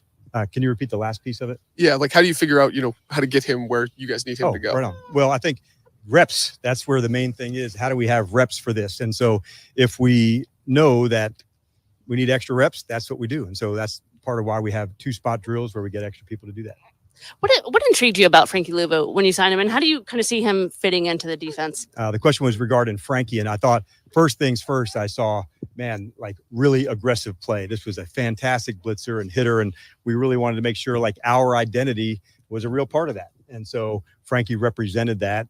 We saw it on the tape. We saw how physical he was, the tackling, the blitzing, and so it was very clear to say how he would fit into what we do. Dan, these OTAs are voluntary for the veterans, but basically everybody's here. What does that show you about the buy-in and the commitment already from the vets? Yeah, I think it shows how important it is. They know they're starting, a new program together, new offense, new defense, new special. So no one wants to be behind, and have anything that would, leave them any space as we're competing going forward. So I'm not surprised that knowing this group as I do, their connection, their chemistry together, that's a big part of it too. Certainly for the players, it's an adjustment to get used to you, to get used to the coaching staff, but it's also an adjustment for the coaching staff to get used to the players. How's that all meshing? I think the term you'll hear me say is they're trying to learn the learners. And so what way does this person learn compared to what place this person does? And not everybody does it in the same space. Not everybody does it in the same exact way. So there's some fantastic teachers that are over here on the grass who needs more walkthrough, who needs more video, who needs more one-on-one. When you're learning that, now you can customize it, and that's what we're going to do. Dan, over the weekend, you wore a T-shirt to your availability that garnered some attention. I wonder if you could walk through what that was. Sure, no sweat at all. And I think one of the parts of me, taking this job, I was excited to bridge, the past and the present, and what a cool, privilege that is to do. And I also recognize there's a lot of layers to that. So it was a great lesson for me. And what I really hate is that any attention that would have been taken away from these rookies and like this awesome crew. So, yeah, no one wants to do that, but great lesson. Any feedback with the shirt from, I heard a lot of former players really liked that you wore the shirt. Did you get any feedback from folks? Nope. Okay. All right. Thanks, Coach. Appreciate it. All right. Thanks for the heads up. All right, that's Dan Quinn talking to the media. I knew that question was going to come up. I'm happy he addressed it the way he did. Because why discuss anything that any former player said or a current player or anything else? I think ultimately he wore a T-shirt, and that's all he did. And the T-shirt probably won't be worn again. The man probably won't. So what you did just now by asking all the questions, you kind of stopped some of these fan T-shirt things that they started up from getting extra looks, because people wanted to make it into such a damn ordeal when it wasn't. And now those same people probably won't get that same stuff again. I just think sometimes we have to understand this team is moving forward. It's not moving backwards. And there are a lot of people out there, you can think what you wish. It ain't happening anymore. And you probably know it's not. But there are also a lot of people who don't even care about this damn football team. But they are the ones that's really starting a lot of the talk up, to get the hype, get everything going, because they don't want you to look forward. That could be something very, very good staring you in the eyes. I watched this coaching staff move. I've had conversations with certain guys. I watched these players move. Things seem to be different. I'm not going to sit here and tell you that nobody's a Hall of Famer, and I'm not telling you all that crazy kind of stuff. I know that there's a different level of an approach that I'd like to see. I know that the guys are putting the work in to try to get where they need to be. And ultimately, when you have the majority of folks doing that, you end up getting what you want. A T-shirt should not garner that much attention. A T-shirt shouldn't have people that claim that they're fans of a team having this great argument back and forth. Some of you out there, you already know that the T-shirt was nothing. It ain't going back to no names and this, that, and the other, but you are arguing with them anyway. Why argue back and forth with someone when you know what something is? When you open your mouth and you're arguing with fools, guess who they think? People start listening, they don't know which one, who's the fool and who's not. So I think ultimately we have to get smarter in this thing. The people that are real fans of this franchise, of this football team, when you see things happening to benefit this team, discuss it. When you see people trying to use things to try to separate this team, ignore them. Listen, people are going to be pissed at you. They're going to be mad at you. Who cares? I don't care if you get mad at me, because ultimately, when I know something, I'm not going to argue with you about what I know. When I know something's not going to happen the way you said it, I'm not going to have an argument or a discussion with you about it. Because then I'll be wasting my time looking more like a damn fool than what you are. So at this point, what the focus should be, how much is being done to bridge the gap of those rookies who are now practicing with the veterans? How much is being done to bring a cohesive group together where everybody understands on the same wavelength? How much is being done to make sure that this team is going to be peaking when it's time? I don't think T-shirts have anything to do with that. I don't think a name has anything to do with that.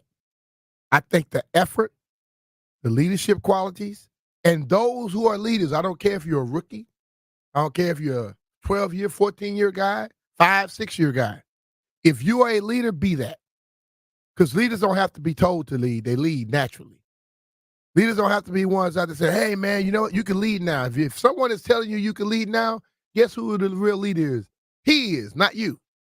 So ultimately, fans, stop wasting your time with some of the fools out there. There are a lot of fools out there. And I hope players are not listening to none of this crap. Because all they got to do is play ball. You know, most players don't know half of the stuff that goes on outside because they are all focusing on becoming the best they can possibly be. And if they just keep focusing that way and moving forward, I think great things about to happen. I can't believe we take hours upon hours upon hours and discuss a damn T-shirt. It's kind of sound like Allen Iverson said, we're talking about practice. You know, we're not talking about the things that are vitally important.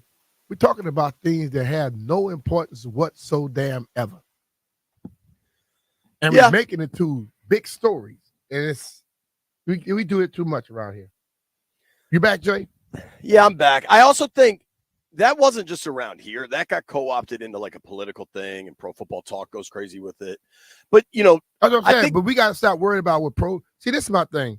You all put a lot of emphasis on Pro Football Talk, Pro Football Reference. I don't give a damn about them. They're not here. They don't know half the stuff that goes on. But I thought it was fair that Quinn kind of owned that he was trying to bridge a gap or something, right? Like he was relatively vague, but I think he took some ownership in kicking a hornet's nest when it didn't need to be.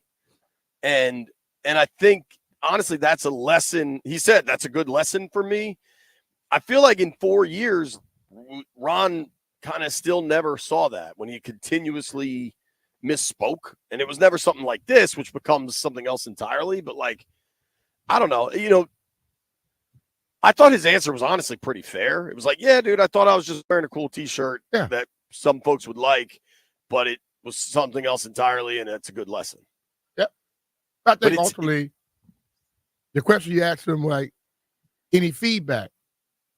He didn't have to share that. He didn't share it, which is even better. Yeah, when he shares that, then all of a sudden, you know, that now people have former players who might have said or think, and now that becomes a whole new thing.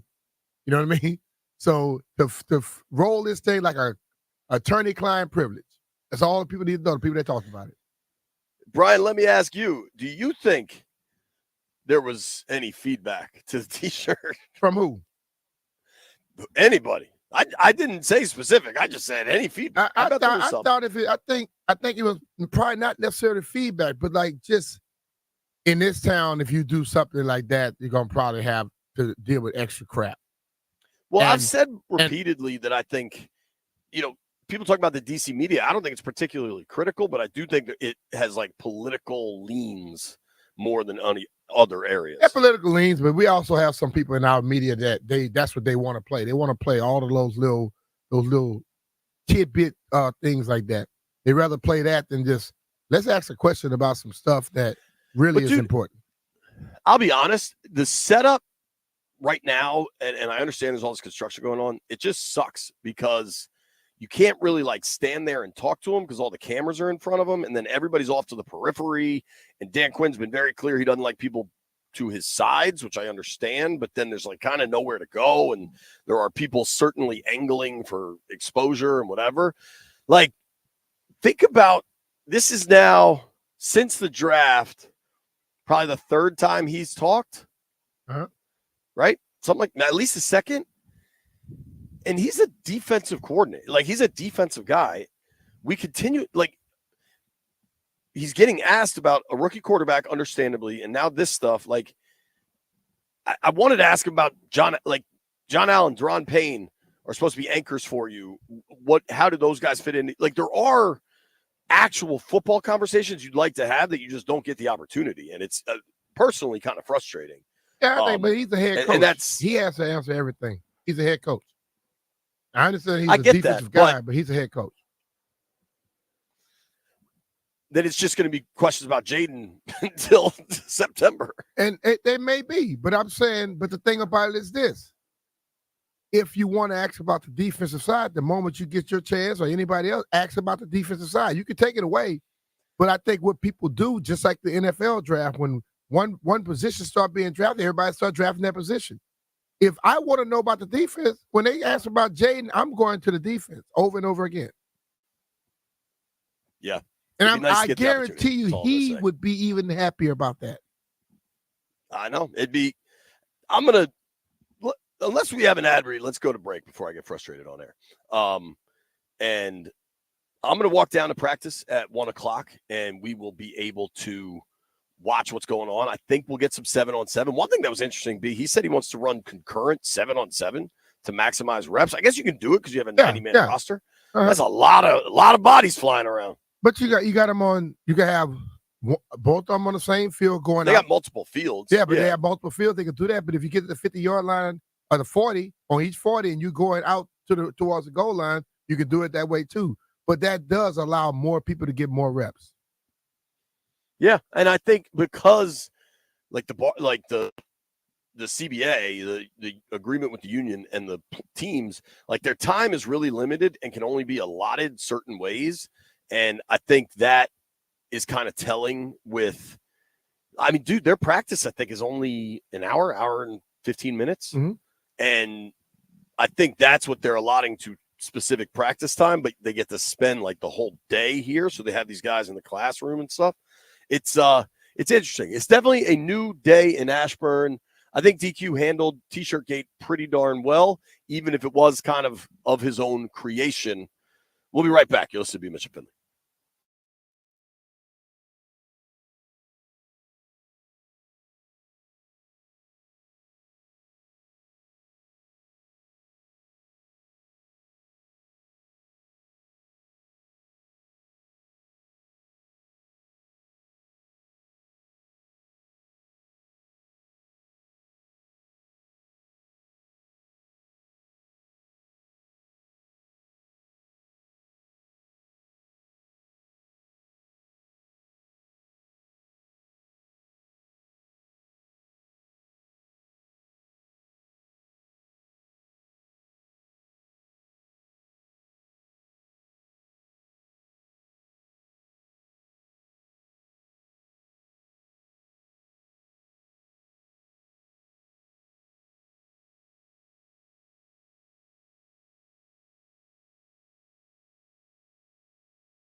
1067, the Fan. It is raining in Ashburn. These guys are getting a serious outdoor practice for May. I can't imagine if they knew that it was going to start coming down like this, that practice would have stayed outdoors, but it ain't going to hurt anybody. It's just a little wet. Yeah. I'm glad it's outside. B. Mitch, we have some news that the people are dying to know. What do you want to know? What number is Tress Way wearing at practice? You want me to answer that question? I don't know. You got to guess. You don't have to. I don't know. Well, they say he might be wearing duplicate number. He's wearing number. He's wearing what? Wearing number 10 today. Number 10, Jeff 10. Eagles. There you go. Dude, it's funny. It's funny you say Fiegels because Fiegels had to give up 10 when Eli got drafted. Yeah. That's just like full story. He actually wore it for about full circle rather. 16 years or more. Yeah. I mean, Fiegels had more of a claim than even Tress did. I mean, he had been there. Damn, you know how long his career went? He probably got to 20. Dude, he was drafted in 1988. Okay. Or not even drafted. He was signed in 1988 and played till 2009. 21 he was years? 43 when he hung it up. 21, 22. Yeah. Yeah. I mean, him and Sean Landetta, bro. Wrong guy, B. He and Sean Landetta, man. That's crazy, man. Also, a little bit of news, and this is not a surprise at all, but the Commanders announced they released Jake Fromm. I think it was pretty clear Fromm was on the way out as, the team signed Mariota, the team signed Jeff Driscoll, and then eventually they added Sam Hartman. I don't know what Hartman may or may not become, but I saw Jake Fromm play in NFL games when he was on the Giants, and I would have made a similar move. I think he's a real good locker room guy. Seems like a nice fellow when I've talked to him, but I don't know that Fromm. No, in locker room guy matters, or wherever he. When you're a good field play, when you're good playing guy. Right. If you ain't playing help team, I care less about that locker room. Totally. You could be, if you know what, if you're really good, you could be a jerk in the locker room. Not ideal, but it happens. It certainly happens. What is going to be kind of interesting to watch is we're not getting to talk to Marcus Mariota today. Mm-hmm. I will be fascinated to talk to Mariota for, you know what I mean? Like just how kind of unique his path has been and what made him come here. Now we did get to talk to him when he signed, but now that Jaden is here, it maybe it was always pretty obvious Jaden was coming anyway, but like when you get to that veteran stage of your career where you can like look at your role and understand it, what level of maturity does that take? I think when you have gone through the ups and downs of Mariota, some other players around there, and you get to this point and they're drafting guys number 2 pick overall, it takes a level of maturity because you already know what their main goal is to get this guy ready to play. And you're probably just going to be there as a placeholder, or you're just here to back him up. And they want to utilize your maturity and veteran guidance to help him get to where he needs to be. And every athlete that's a true competitor, you want to be competing. But you're competing against everybody else and not the first guy. And I think that takes a hell of a maturity when you know that what you are trained to do, you're not getting that chance to do it. Whether the guy is just better than you or they just drafted him higher than you. So I think it ultimately comes down to a point where, especially in the quarterback position, I think the quarterbacks understand their positions are very different than others.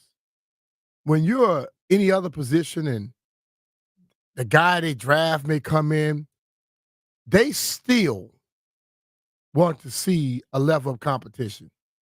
And if you're a veteran guy and you are a little older and that guy's younger, if he's not consistent, they're not going to throw him out there. If you can steal ball out, they will throw you out there. But the quarterback position is they invest so much money into those guys to where they will say, we're putting him in that position because, as I've said, I know a lot of coaches think like this. People always talk about you can learn from the sideline. I don't believe in that. I think you learn by being in the action. You learn if you're moving slow enough, too slow, and the defense is moving quicker, how bad you are. You have to speed it up. If you're sitting on the sideline and you watch somebody else doing it, yeah, you're watching them do it. You're not doing it. So I think, yeah, Jay, I was asking your question where you have to be very mature, because. Well, do you have any concern? Because I think you watched it, the quarterback thing that was, I guess 2 seasons ago now when he was in Atlanta. And it went sideways for him. And then they benched him to go to Ritter, who I don't think is very good. And I think he was pissed off about it. Yeah. And his level of maturity there can be questioned. But then last year he goes to Philly and sits behind Hurts all year. But see, this is the thing about it. He went to Atlanta to be the guy. Then they drafted Ritter. And he was, in essence, a little better than Ritter. But they still went with Ritter. I understand being pissed right then because you have shown I'm better than this dude. Then he goes to Philly with Jalen, with Jalen Hurts. You're not unseating him. He got $50 million. You're not unseating that guy, and you know that. Right. You know you went there to be ready in case. And I think ultimately he did not know which quarterback, but he knew there was going to be a quarterback drafted here. Let me just tell you one thing, man.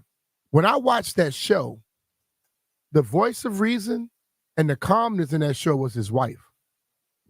Yeah. You think when he goes home and he was acting a little bad, she's like, look, baby, you can't show that publicly. Because you making 7 figures chilling. More than that, probably, yeah. And yeah, you're making 7 figures and you're chilling. You could be making none of that if you keep acting like that because they're not going to bring you in because you're not going to be a good team player. If you chill, we could make 7, 8 million, maybe more for the next 5, 6, 7, 8, 9 years. See what I'm saying? Right. That changes the mindset. And I think the fact that Brian Johnson knew him from Philly last year, and they immediately targeted him to sign, that to me answers that maturity question. Like, obviously, these people know each other, and I have a hard time. You know what it kind of reminds me of? How he got pissed off in Atlanta and more or less went AWOL. Ooh. Kind of the Jacoby situation last year. Mm-hmm. When for 2 straight games he came in relief, brought the team back, clearly at that point in the season was performing better than Sam. And then they finally go to him and his hamstring hurt. You know what I mean? Yeah. My thing though, like if you're gonna get pissed that you've shown you're better than the other guy. Was the hamstring really hurt? What was your thing? That's all I've known. If the hamstring was truly hurt, then he understands that's the luck of the draw. But if they said your hamstring hurt and it wasn't, that's a slap in the face. Yeah, I don't know why they would say he's starting and then the hamstring the following day. There are people that say he did come up a little gimpy in that practice. But I don't know why. I mean, yo, I just saw this, B. I want to say congrats to somebody we both know. Rob Carlin, apparently, your old, didn't he co-host STL with you for a little while? Carlin just tweeted out that he's taken over University of Maryland, raising money for the NIL. Yeah, to I get saw that Terps this morning. Good athletes. What's it called? One. Good for Rob, man. One Maryland. Yeah, I saw that this morning. Good for Rob, dude. I think he'll I think he'll do well in that role. I think he loves that school. I bet he'll bust his ass for it. 1 o'clock, I'm going to walk down to watch the practice in the rain and tell you guys everything I am seeing. Nobody go anywhere. It's B. Mitchell Finley.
B. Mitch. Got to ask you something. You ready? Who won the last PGA tournament at Wells Fargo? When, last year? Are you saying just last week? Rory, right? Rory, yeah. Yeah, who won last week? Rory. Guess what news TMZ just found out? What? Rory filed for divorce from his wife on Monday. Right. Now, he was happy because he swung free. He knew that if he wins the PGA, whatever money he gets, he keeps, I guess. I don't know. But dude, do you remember? So he was dating Caroline Wozniacki, and then he called off that engagement, and then he went red hot for a while. And now he now the difference here is these two are married and they have a baby. So you hate to, see or hear that and hope everything kind of works out. But it is kind of interesting work, bro. that let's be real. Guy plays golf for a living, which means he's gone all the time. You know, and just like I said before, sometimes people they like somebody for what they do and the possibilities, and then when they get into it, they realize I'm not built for it. It could be something else. I don't know. Like doctors. Yeah, people, right. People chase doctors all the time. About. And then once they hook up with them, they run the, I don't want you to answer that call. It's my damn job. Why I'm not going to answer this call? You know what I mean? Right. So you never know. But hey, sometimes it's just like we look from the outside in, you never know how good things are or not. For sure. For sure. You never know what's going on behind closed doors. There you go. Ever, ever, ever. Unless you're walking by me sitting in my truck in a field, in which case you know what's going on behind closed doors. I thought that was pretty interesting. Because you're in the back of the truck. We'll know what's happening inside that truck. No, I'm in it now, B. Oh, it's raining now. I'm literally so sitting inside I got it. It's raining that hard. Did you see the Goff extension? Yeah. 212, 170 guaranteed. Dude, we were having this debate. I was talking to Fortier about it. Who would you rather commit that much money to, Goff or Kirk? Goff. Yeah, I realize. Because of the age and the injury? I'm going to go with the success. Goff has way more success than Kirk Cousins. We can sit up here and like Kirk all we want. When you look at the success level, Kirk is not even on the same map. He's not in the same stratosphere as Goff. Goff been in the Super Bowl. Has been the quarterback, right, and now in the NFC title game. Yes. It went down to the wire, really. Mm-hmm. I think he has done way better than we give him credit for. Yeah, that's what I was going to say. Like, Goff is pretty good. I mean, if you look at his stats since he got to Detroit, I mean, he completes 67% of his passes. He's averaging, over 4,000 yards per season, 78 touchdowns to only 27 picks. I mean, that's almost 3-1. There is a weird level of disrespect for Goff that I feel. Go ahead. I feel like his teammates rally around it. Like you saw it at the draft when they were chanting his name. Yeah, but Goff makes 53 average. Kirk is 50 average. I think Kirk shouldn't be close based off of his actual production. But that dude, listen, man. It's crazy, man. It is. But hey.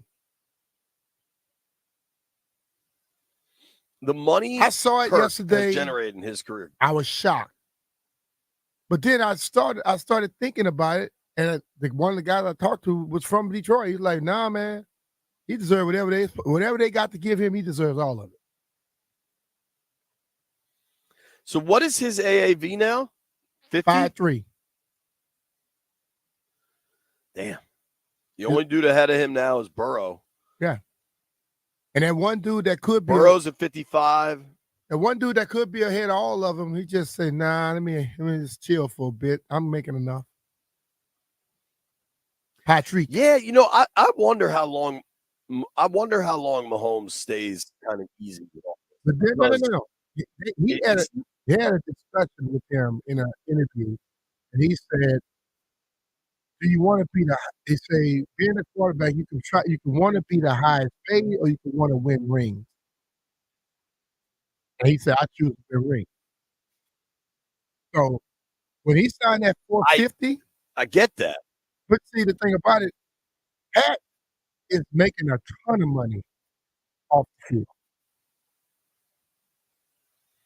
So it offsets all this I hear stuff you, for him. And but then when he win those Super Bowl championships, you get more opportunities than not. I get it. It's not like the Chiefs spend to the cap every year either. It's the same. It's really similar to the Patriots. Like, even though Brady took less, it wasn't like they were just going on these spending sprees every year. But I think the it's Chiefs not just about this the Chiefs. offseason traded away L'Jarius Sneed. Yeah, but I just think it's more about that quarterback makeup. Because Pat can ask for it and get it, but he chooses not to. Oh, totally. So I think Totally. I think he deserves as much credit as anybody. And then Andy Reid is so supportive of his players that I see guys saying, "Man, coach, take care of him. I'm gonna stay here." But he also get a lot of people paid too. He like, okay, they gonna give you that much, go get that, because we ain't giving that to you. So whether they on his team or not, he gets I paid. think he approaches it honestly. Yeah. Right. No, you're right. Clearly, I mean, the way the reverence players have for him, even when they leave. I mean, even a dude like Tyreek Hill, who seems kind of nuts, still speaks incredibly highly of Andy Reid. You know what I You mean? hear I am about it. And he also takes chances on guys. Oh, hell yeah. Right. He does. I mean, at the point he signed you, he wasn't taking a chance. But like, Tyreek Hill slipped in the draft He because was there's taking a the lot chance of when he questions signed me. I'm about the guy that his. was challenging coaches. I want to lay my hands on him. That's true. That's true. You're still doing that. I'm gonna go down and look at some coaches. The rain is somewhat subsiding. We'll see how we do. When we come back, live practice report. B. Mitch and Finley.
Mr. Philly, 106.7 The Fan. And I am here in the Navy Yard Studios inside without the rain. JP is out there with his umbrellas, his ears, to try to protect him from the rain. And I think deep down inside, JP Finley wants to be a play-by-play guy. So we send him down to the field to give us some play-by-play of what's happening in practice. So, Mr. JP Finley, take it away. Yeah, I don't want to be a play-by-play guy, D. I'd like to do sideline if I was going to do any in-game production stuff. Nah, we got pretty people doing that. We need to have you doing something else. Yeah, there's something else for me. Honestly, I think the rain caught these dudes by surprise, frankly. Mm-hmm. They were just doing some field goal kicking, which was cool to watch. It's the first time I've seen McManus kick in person.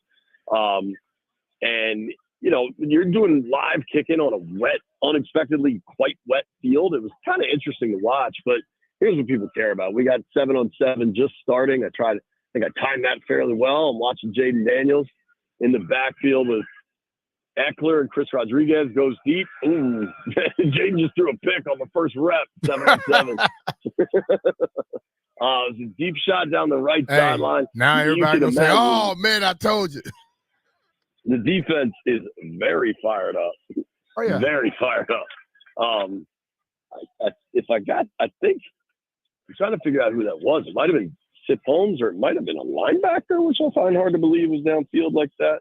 It might have been Mikal Walker, who was a free agent linebacker. But don't quote me on that because I'm on the opposite side of the field. All right, Daniel's back out there in the gun. I mean, all this stuff's going to be gun work. There's no offensive or defensive line, so it'd be a little silly to be under center. Kind of cool little Eckler motion out of the backfield. Daniels hits somebody that's fast. Maybe that was Rodriguez on the far side. No, you know who that was, B? When I said it was somebody that was fast, it's somebody you like. You want to see him make some plays. Who? New man? Kaz Allen, yeah. Okay. That's why I couldn't see him. You couldn't see him behind all the other dudes. All right. So more Jaden here. Now, it's interesting. While Jaden's going, Mariota's also going on the far side of the field. Yeah. So the tempo is definitely increased.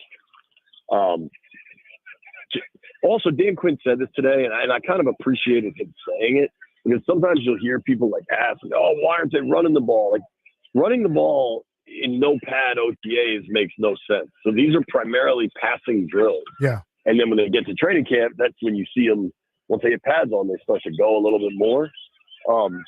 It does. Oh, Mikey Sanistrell in the slot here. See that little number 2 matched up against Dax Milne. What do you think of this matchup, Brian? I'm going to go with number 2. They're playing a little zone. That's a good, quick read from Jaden. It looked like he almost immediately figured out the zone, figured out the safeties, and went fast to the tall fella out of Stanford, Bryson Tremaine. Was on the practice squad most of last season. What's interesting, B, is that they've got – so Jaden's going against kind of a scout team D, and then Mariota's going against the starting D. So I'm trying to look at kind of the linebacker situation out here. All right, Jaden just found Tremaine again, just on a little shallow crosser. That was probably a busted play in real life. All right, so I'm looking here. It looks like Wagner, Louvu, Forbes, St. Juice, Mariota kind of dealing right there. I always thought when he was in college at Oregon, I thought he was a damn good passer. He was, dude. I mean, those Oregon offenses were outrageous. Yeah. So, all right, I think I got Forbes, Louvu, was Wagner, Chin is out there. Oh, Noah I, the corner they signed out of Dallas. Remember, we decided we're just going to call him Noah I? Yeah. Igam Bogey? I don't know how to pronounce it. Let me ask you a question. Like, some of those guys have a different size than what they were accustomed to being here. Like, Chin is a tall dude. Chin is tall. I'd say Luvu's pretty impressive. All right, you remember when New England came here to practice against us in Richmond? And we were like, wow. Are they starting to look like that? No, I mean, we're comparing them to a team that at that point had won 3 Super Bowls. No. I'm not saying the comparison of their success. I'm saying the size of the people. When they walked out there, every tight end they had was 6'5" and higher. Yeah, I mean, it is interesting looking at the tight ends. They had big boys last year. These guys are big. Watching Zach Ertz was kind of interesting. He looks like he's moving pretty good. I think, Armani Rogers is a guy I'm looking at right now that we hadn't seen since when he tears me up in the preseason, right? It was early, yeah. I'm kind of surprised by this. He's not even sporting a brace on that thing. There's definitely some confusion going on here. And it's Mariota, but then it's all of the. Actually, I think it's not even Mariota now. I think it's Driscoll out there with him. But it's all of like the starting skill possession guys.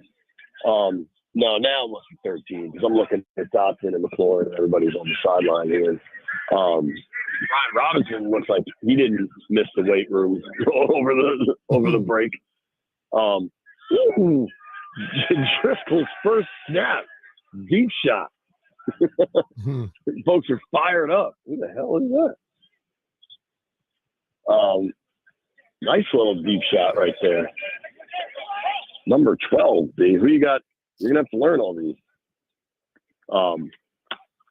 Somebody got quite loose deep. Going back to Jaden. Number 12, wasn't that McCaffrey? That's McCaffrey. Is it? He looks. I think McCaffrey was wearing 12 the other day. Yeah. You're right. That was a hell of a catch, hell of a route. Bro, he can run routes now. I was watching him do. He can run some routes. Dude, I mean, of the rookies of the non-Jaden Daniels division, if you think about Newton's got a boot on his foot. Samerstill, rookie slot corner is going to be hard to get too much off him until they're going 11s, I would say. McCaffrey's looked pretty darn impressive to me. We just had a interception on the far side of the field here. 57 red, B. Oh, Anthony Pittman. That's a guy that's going to make the roster. I mean, they just signed him. Now, he's been a special teamer, but that doesn't mean he'll continue to only be a special teamer. But it's a good vibe. I mean, it's definitely fast-paced for OTAs. Yeah. Like, there's nobody kind of loafing, I would say.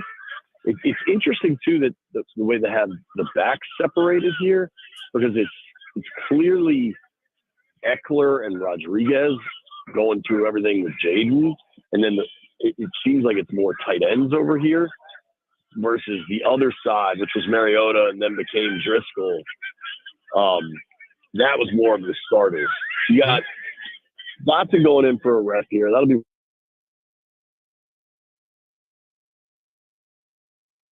All right, JP is out at practice, and he's going through practice, talking about the different things that are happening so far. Jaden Daniels is on the side, and they have Chris Rodriguez and Austin Eckler that are kind of in the backfield with him.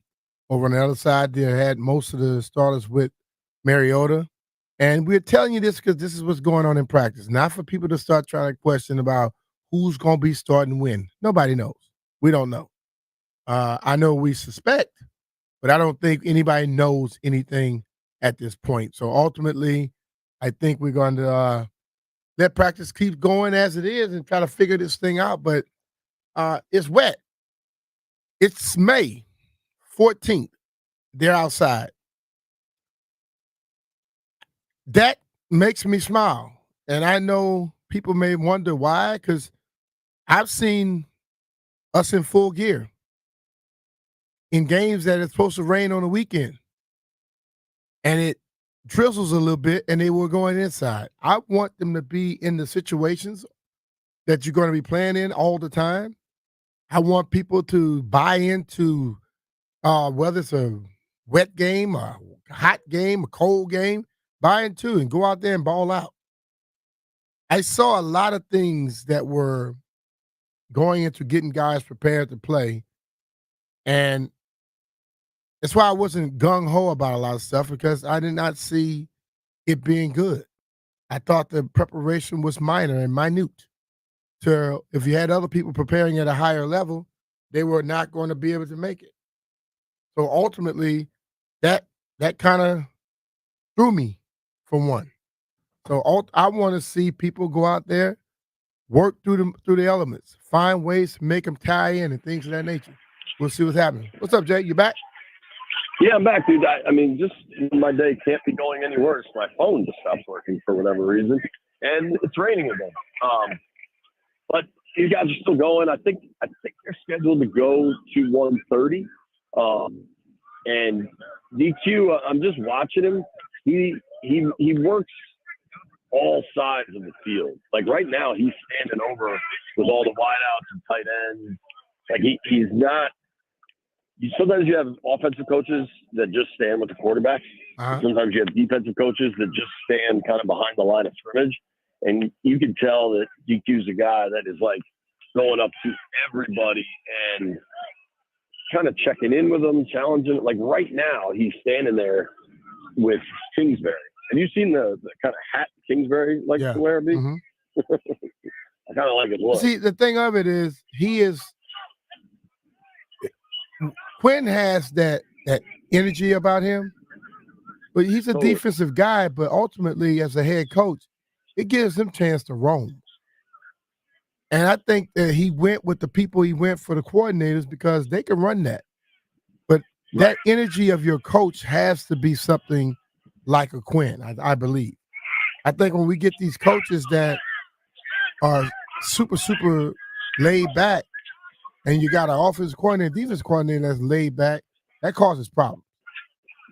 Sure. And some laid back coaches don't like the O coordinator or D coordinator to be a little hyper because he feel like it takes away from him.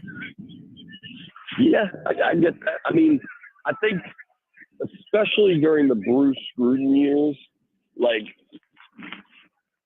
coach construction, for lack of a better word, like how they assembled their staff was largely done so that like nobody was the bigger name.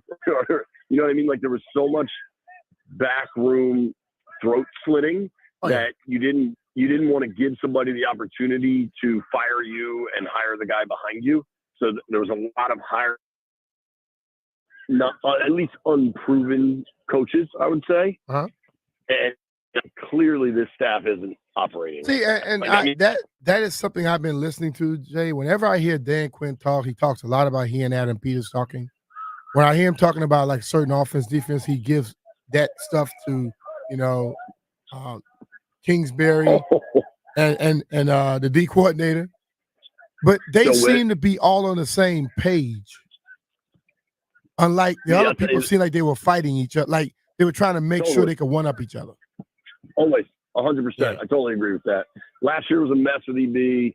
I mean, the years prior, Ron was just burying Scott. You go further back, Jay was only hiring DCs that Dan couldn't fire him to promote. You know what I mean? Like it's been like that but Jaden Daniels, the throw he made so well at LSU was kind of that back shoulder fade laser where only his receiver gets a chance to make the play.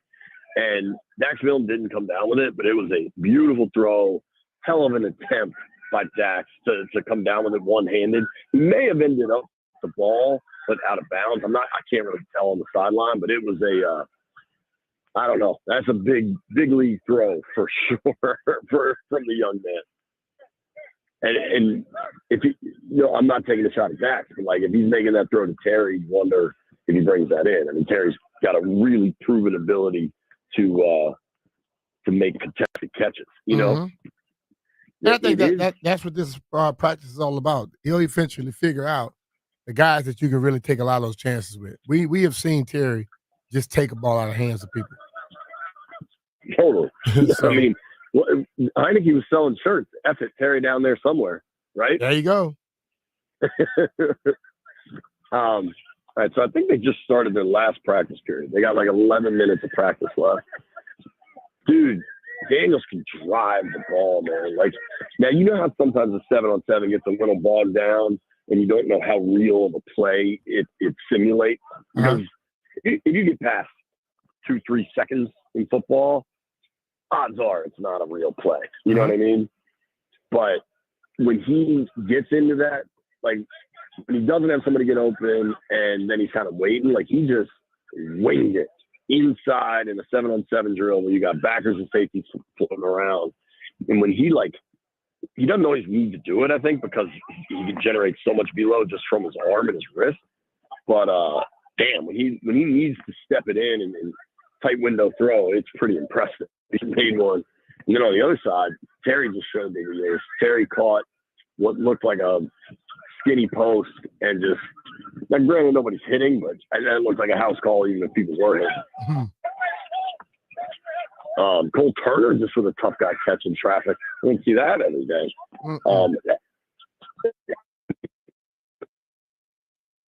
Practice player to put it together and be it on the field.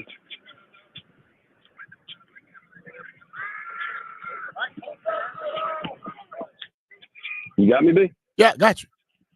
I'm saying, how does Turner break through from always being this good practice player to being a dude that does it on the field this year? He's going to have to be a guy that's going to have to be very consistent in the practices.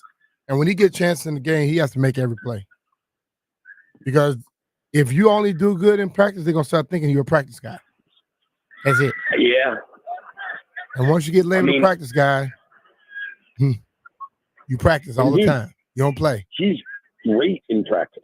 Yeah. You know, like, I've watched him now for a couple of years, and it's just he's a really good practice player. And I just wonder with this new regime here, and they drafted their own tight end, and they signed their own tight end. Some of it's just simple math, trying to figure out who's doing what. You know? Yeah. Like it's only 53 of them get to make it, and there's 90 of them here right now. I'm curious. Actually, Armani Rogers is about to go here on the side close to me, and it went to him.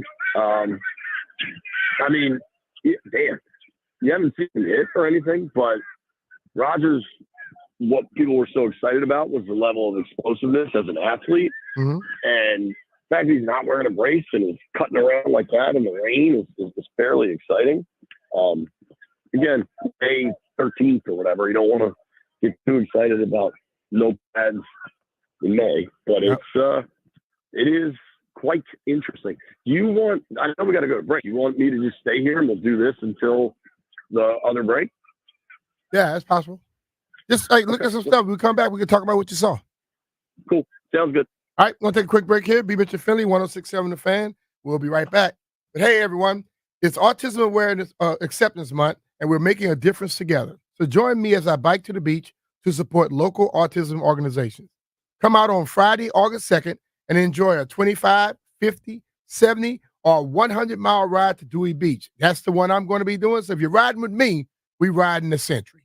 Ride with me or donate to our team to help us hit our goal. This ride is designed for all riders. So bring your crew and help us raise money for autism awareness.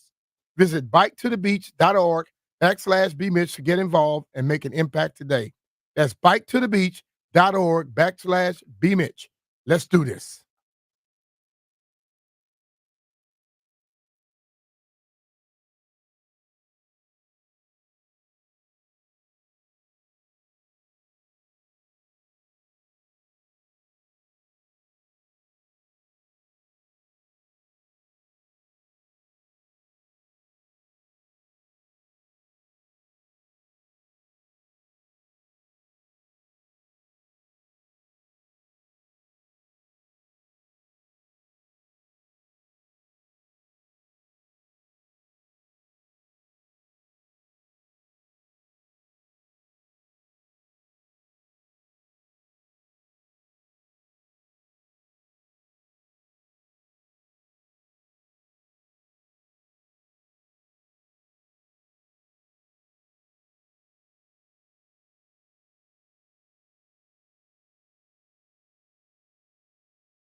All right, welcome back.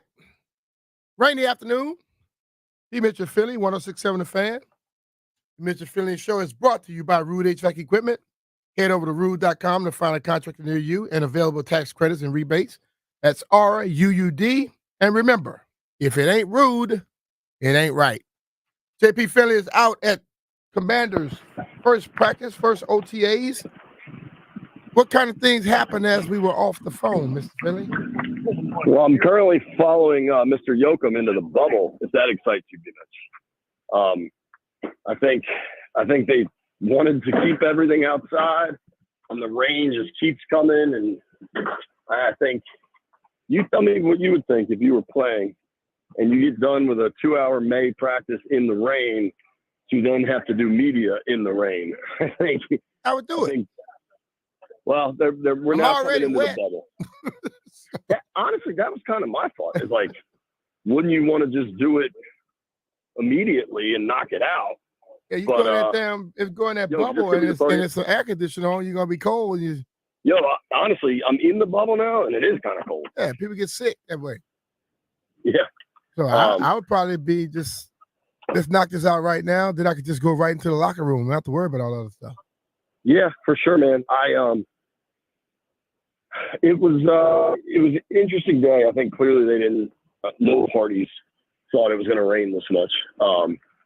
But I do think they're getting good work. I was talking with Mitch as we were walking up from the field to the bubble, and he was just saying, he's like, man, it's against air. You don't want to like draw too many conclusions. So when Jaden is running the offense, certainly during drill work, like the ball just doesn't hit the ground. Mm-hmm. And I think you and I are committed to somewhat trying to temper expectations, whereas everybody else wants to throw gas on fires. But I'm just there's a lot to like with the young quarterback, I'd say. Yeah. Did they do the bags thing with all the people out there today? I think that's a daily thing. I don't know. I would just like to see. Mitch, I want to see that with everybody out there. Yeah, they did it. So that means you got veterans doing it too. Yeah, you know? I'm just saying, like that hyped me up, dog. I'm serious. Yeah. So yeah, I would just like, I would like to see it with everybody out there. Yeah. Well, they did today. I tell you what, I'll talk to old Chris Kerwin and get you the video sent to you so you can see it. Yeah. It was. I think that's such a tone setter. You know what I mean? Yeah. Now, did you happen to see my last tweet? Or maybe let's ask Landfill if he happened to see my last tweet. Nope. Great Landini, did you see it? Nope. All right, I'm going to drop a picture into the group thread. I just tweeted this photo out. I like that the Commanders are now like embracing. And dude, there's a big difference. Like the shirt coaches wear and like strength staff people wear is always like motivational stuff. Uh-huh. That's not like, I doubt they're selling that on the website. Maybe they are for all I know, but that's like a coaching staff shirt. And I just thought, so that is tight ends coach Dave Ray, or Rye rather. I think it's pronounced Rye, standing next to the young undrafted free agent. Yankoff. So Yankoff. So Rye's T-shirt says the quote Dan Quinn had during like his introductory press conference, the hard stuff with good people, and he's standing next to Yankoff, and there was a lot of like one-on-one coaching from Rye, and it was interesting watching him because tight ends were one of the few positions that were on both sides, and I think the tight end battle is still like fairly complicated. You know what I mean? Like I think Ertz and Sennett definitely have a job, but after that, everybody's fighting. And I think because of that,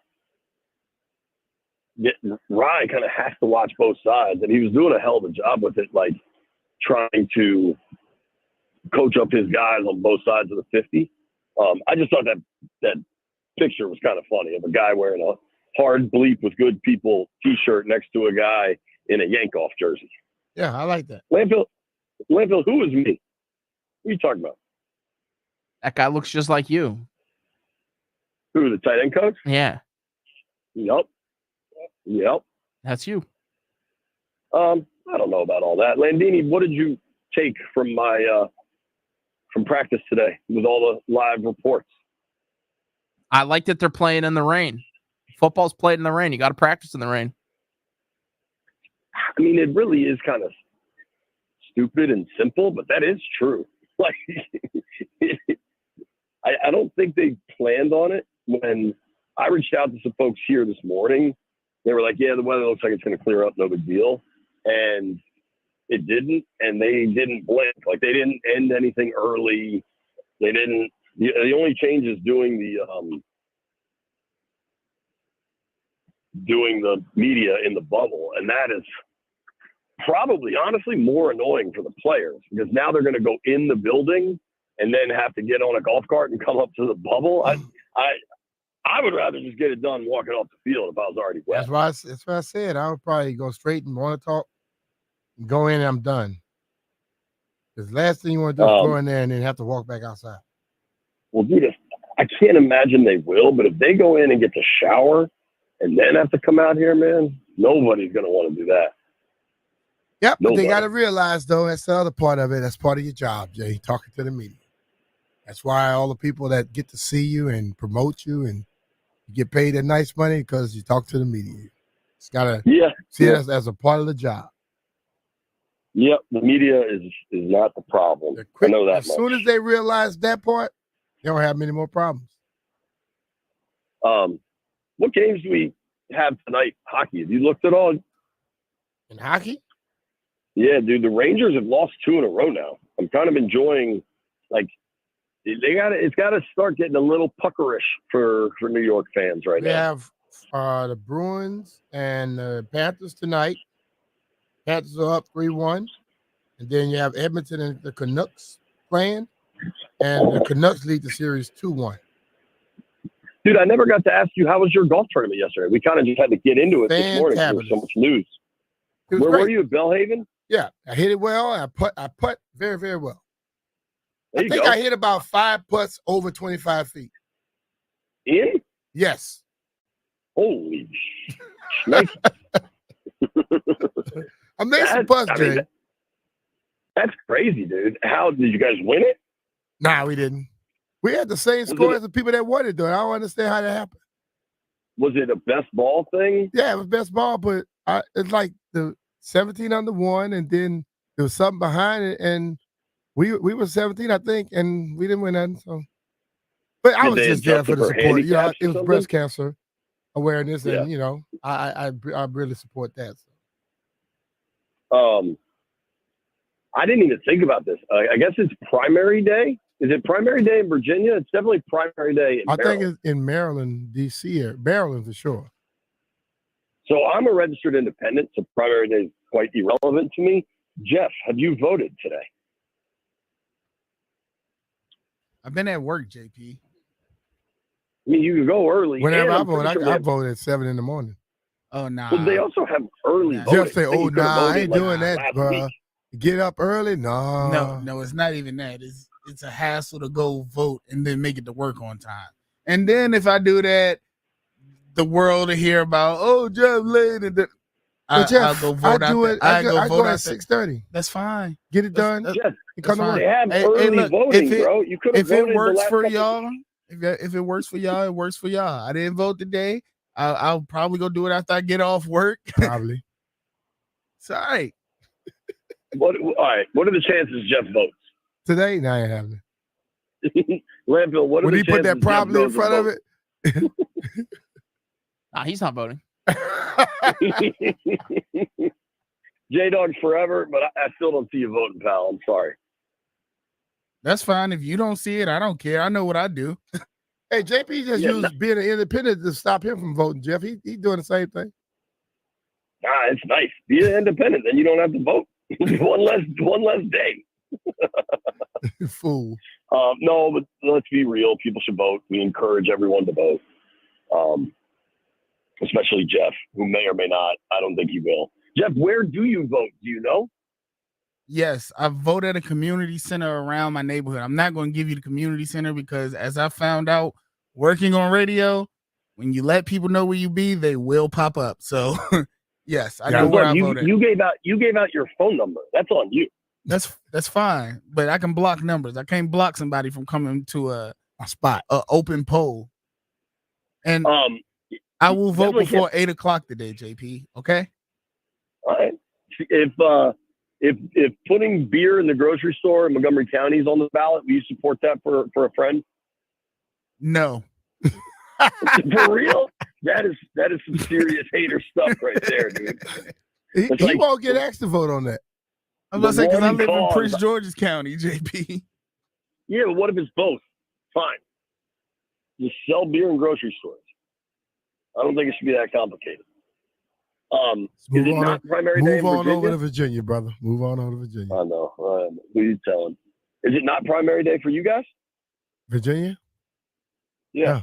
Out there. What are there any Virginia elections this year? Senate or something? Yeah, they had some stuff earlier this year. I tell you what, it's probably a good thing for old Mr. Youngkin that this ain't an election year. I can't imagine. I don't know. I feel like he took a tough L about a month ago. Here's what we're gonna do. Quick break, then we got to make some bets. See Mr. Finley.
like off air, then you're gonna find that those conversations, those questions are gonna disappear.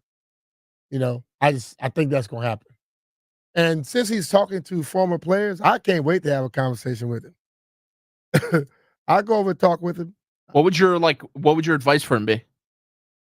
I would just give him my idea of how stuff can go completely haywire if you do certain things, and I'll warn him about the certain people to avoid. That's what I'm gonna do.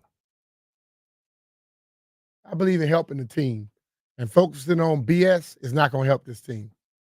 Moving forward, talking about things that matter will help this team. Sounds like the alumni are finally going to be doing enough to help the team win. Landfill, pucker up.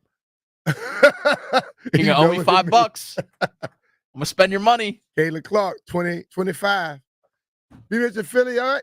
Y'all take care of yourself. We'll be back tomorrow. Everybody join us. It's hump day. We're going to try to get you over the hump tomorrow.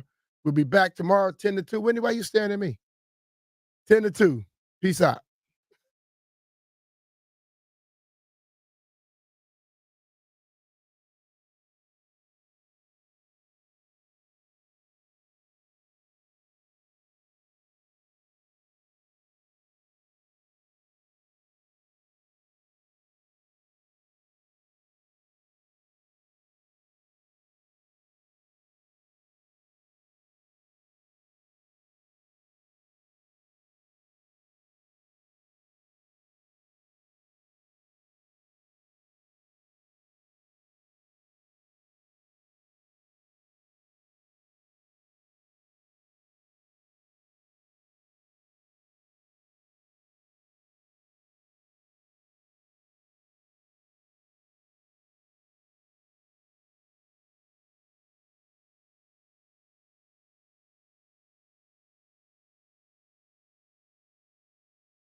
Yeah, Tuesday. What's up? Welcome in. May 14th, 2024. Nats play a doubleheader today. It starts at 4:10.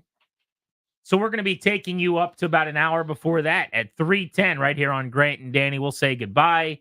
Charlie and Dave will come your way at that time with pregame. Got a great show planned for you. In the meantime, though, the Commanders are on the field at OTAs. The schedule being leaked out little by little in the National Football League. And we got tickets to see Hank Williams Jr. right at the top of the hour at 3 o'clock. If you want those tickets, you can win them right here on Grant and Danny. Ladies and gentlemen, Danny Rouillet. What's up, buddy?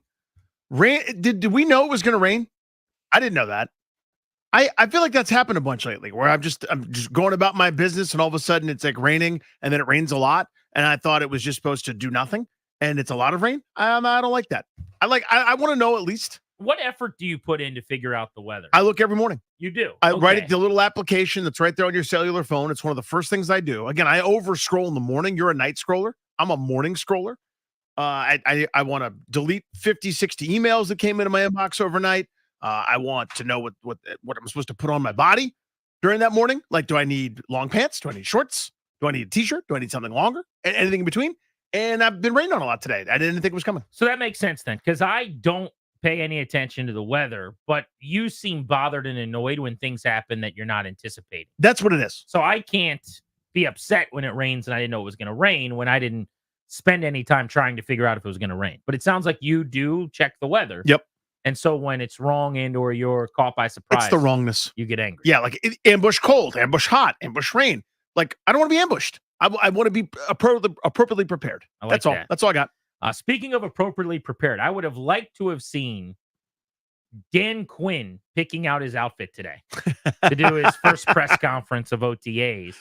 First press conference since the rookie minicamp presser heard around the world when he wore a t-shirt that had the feathers hanging from the block W.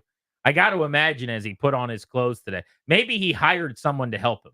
Did Like he go out? a pro stylist. Yeah. Did you go, hey, I just want to make sure I don't do anything today that gets me in any trouble or that doesn't, this is a bad pun, ruffle any feathers? Oh, right? this guy.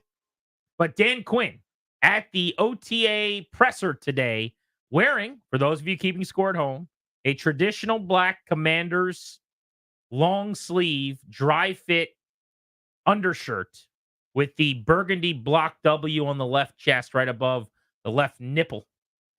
Doing his press conference today, he was asked about Shirtgate.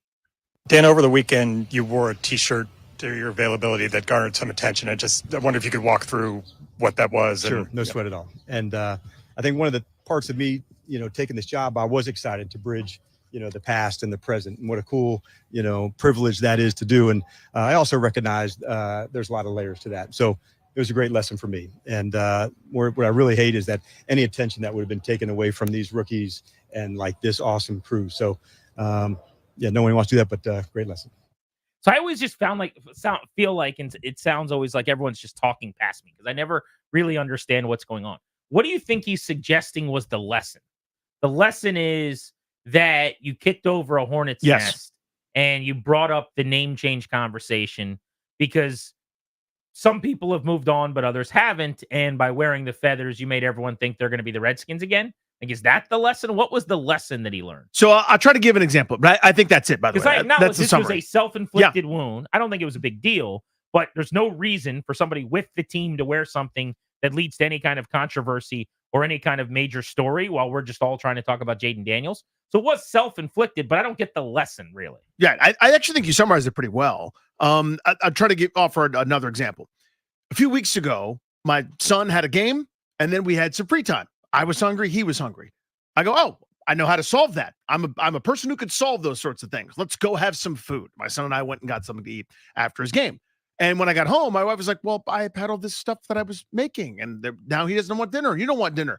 I affected other people. I unintentionally did something inconsiderate when I was trying to solve something. I was trying to help. I was trying to do this small thing, and without considering other repercussions, I, for lack of a better way to put it, kicked over a hornet's nest also.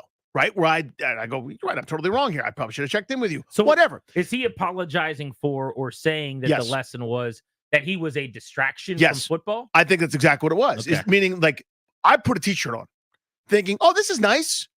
I'm honoring, for the sake of argument, Charles Mann and Daryl Green and Jeff Bostic and Part the of Hogs, why whatever. I wanted this job Yeah. is I know how big of a deal the Redskins were, how much the community loved them, what a great, powerful program, 3-time champions they were. I want to help bridge that gap. And he chose to do it by putting on that T-shirt, and it backfired on him because he didn't know it's not time for that. Yeah, and then it starts this huge conversation that was way bigger than a T-shirt that he wore. Now, whether it should have been or shouldn't have been, that's irrelevant. It was, right? I mean, you and I always try to deal in the pragmatic, deal with what is instead of what should be. And what it should have been was not that big a deal. What it was a firestorm, a hornet's nest, whatever analogy you want to use, where it became the conversation having to do with rookie minicamp over the weekend. It wasn't Ben Sinnott, it wasn't Jaden Daniels, it wasn't Sandra Still or Coleman or anybody else. It was the T-shirt that Dan Quinn wore. What does that mean? That's the conversation. And that was, in his mind, probably now that he realizes, avoidable. All you had to do is wear a different T-shirt that didn't have that on there, right? And I think that's what he's talking about. There's a lot going on in DC sports. I mentioned the Commanders on the practice field today. You've got the Nats playing a doubleheader in the 4:00 hour. They'll play game 1 and then game 2 right after that this evening. So back-to-back 18 innings of baseball for the Nats and the really bad White Sox. You got to at least get a split today out of these two games. You can't get swept in a 2-game day by Chicago, one of the worst teams in the sport. So Eric Fetty is going to be on the hill for the White Sox. That's a good storyline. For those of you that don't know, he was the first-round pick by the Nationals. You remember him pitching for years. It's kind of a mediocre back-of-the-rotation type starter in D.C. We all kept waiting on him to make a leap. That didn't happen. He left the States, pitched last year outside of the United States overseas, was the best pitcher in the league, and came back to the States, getting a deal with the White Sox this year, and he's been unbelievable. So I cannot wait to see him against the Nationals tonight. I think that's going to be a very, very fun matchup as part of this doubleheader. Also, though, in DC sports today, news made right here on 106.7 The Fan. Did you hear Ted Leonsis on with the Junkies? I did. I heard a big chunk of that, yeah. Right here this morning, about a half hour with the owner of the Caps and the Wiz and the Mystics and so many other properties and entities here in town. Ted Leonsis confirmed that he is not done trying to buy the Nationals. This was pretty massive news today. He was asked if he plans on making another run at buying the Nats, and this is what Leonsis said on the Junkies. Offer was, but I was told it was somewhere in the 1.8 range to maybe 2. Is that accurate? And if it's not accurate, what kind of number do you think it would take to get the team? I don't know. The team's not officially for sale. We're very close. We're partners with the Learners. And so we have nothing but friendly, I'd almost say huggy, kissy kind of relationships with them. They're business people. We're business people. But we will make a credible and strong offer. And we'll continue speaking. And yeah, I'm very interested. But there's no rush. Their season just started. You know, the Mystic season is starting tonight. We all have other pursuits and businesses, and they're not going anywhere. And obviously, as we talked last time, I'm not going anywhere either. So. This was Leonsis as well, Danny, and we can react to this in a moment. But talking about why he wants to buy the Nationals, connecting the dots for you, and then you'll hear him elaborate. They already own the Wizards and the Capitals. Those two sports are at the same time. They have all those television games. He pretty clearly wants to get baseball. He wants to get the TV rights on Monumental and away from Masson. And then he'll have a year-round opportunity for games as he grows his DC sports empire, so to speak. This was Leonsis on why he wants to buy the Nats. Are you interested in adding another team? You reportedly put in a bid for the Washington Nationals at one point. Would you put in another bid down the road? I think so. I think that it makes a lot of sense for us in that we want to make Washington, D.C. the greatest city. We want to make our network the most important local network, and we need year-round programming. We need to have scale so that we can compete with the New Yorks and the LAs as a community.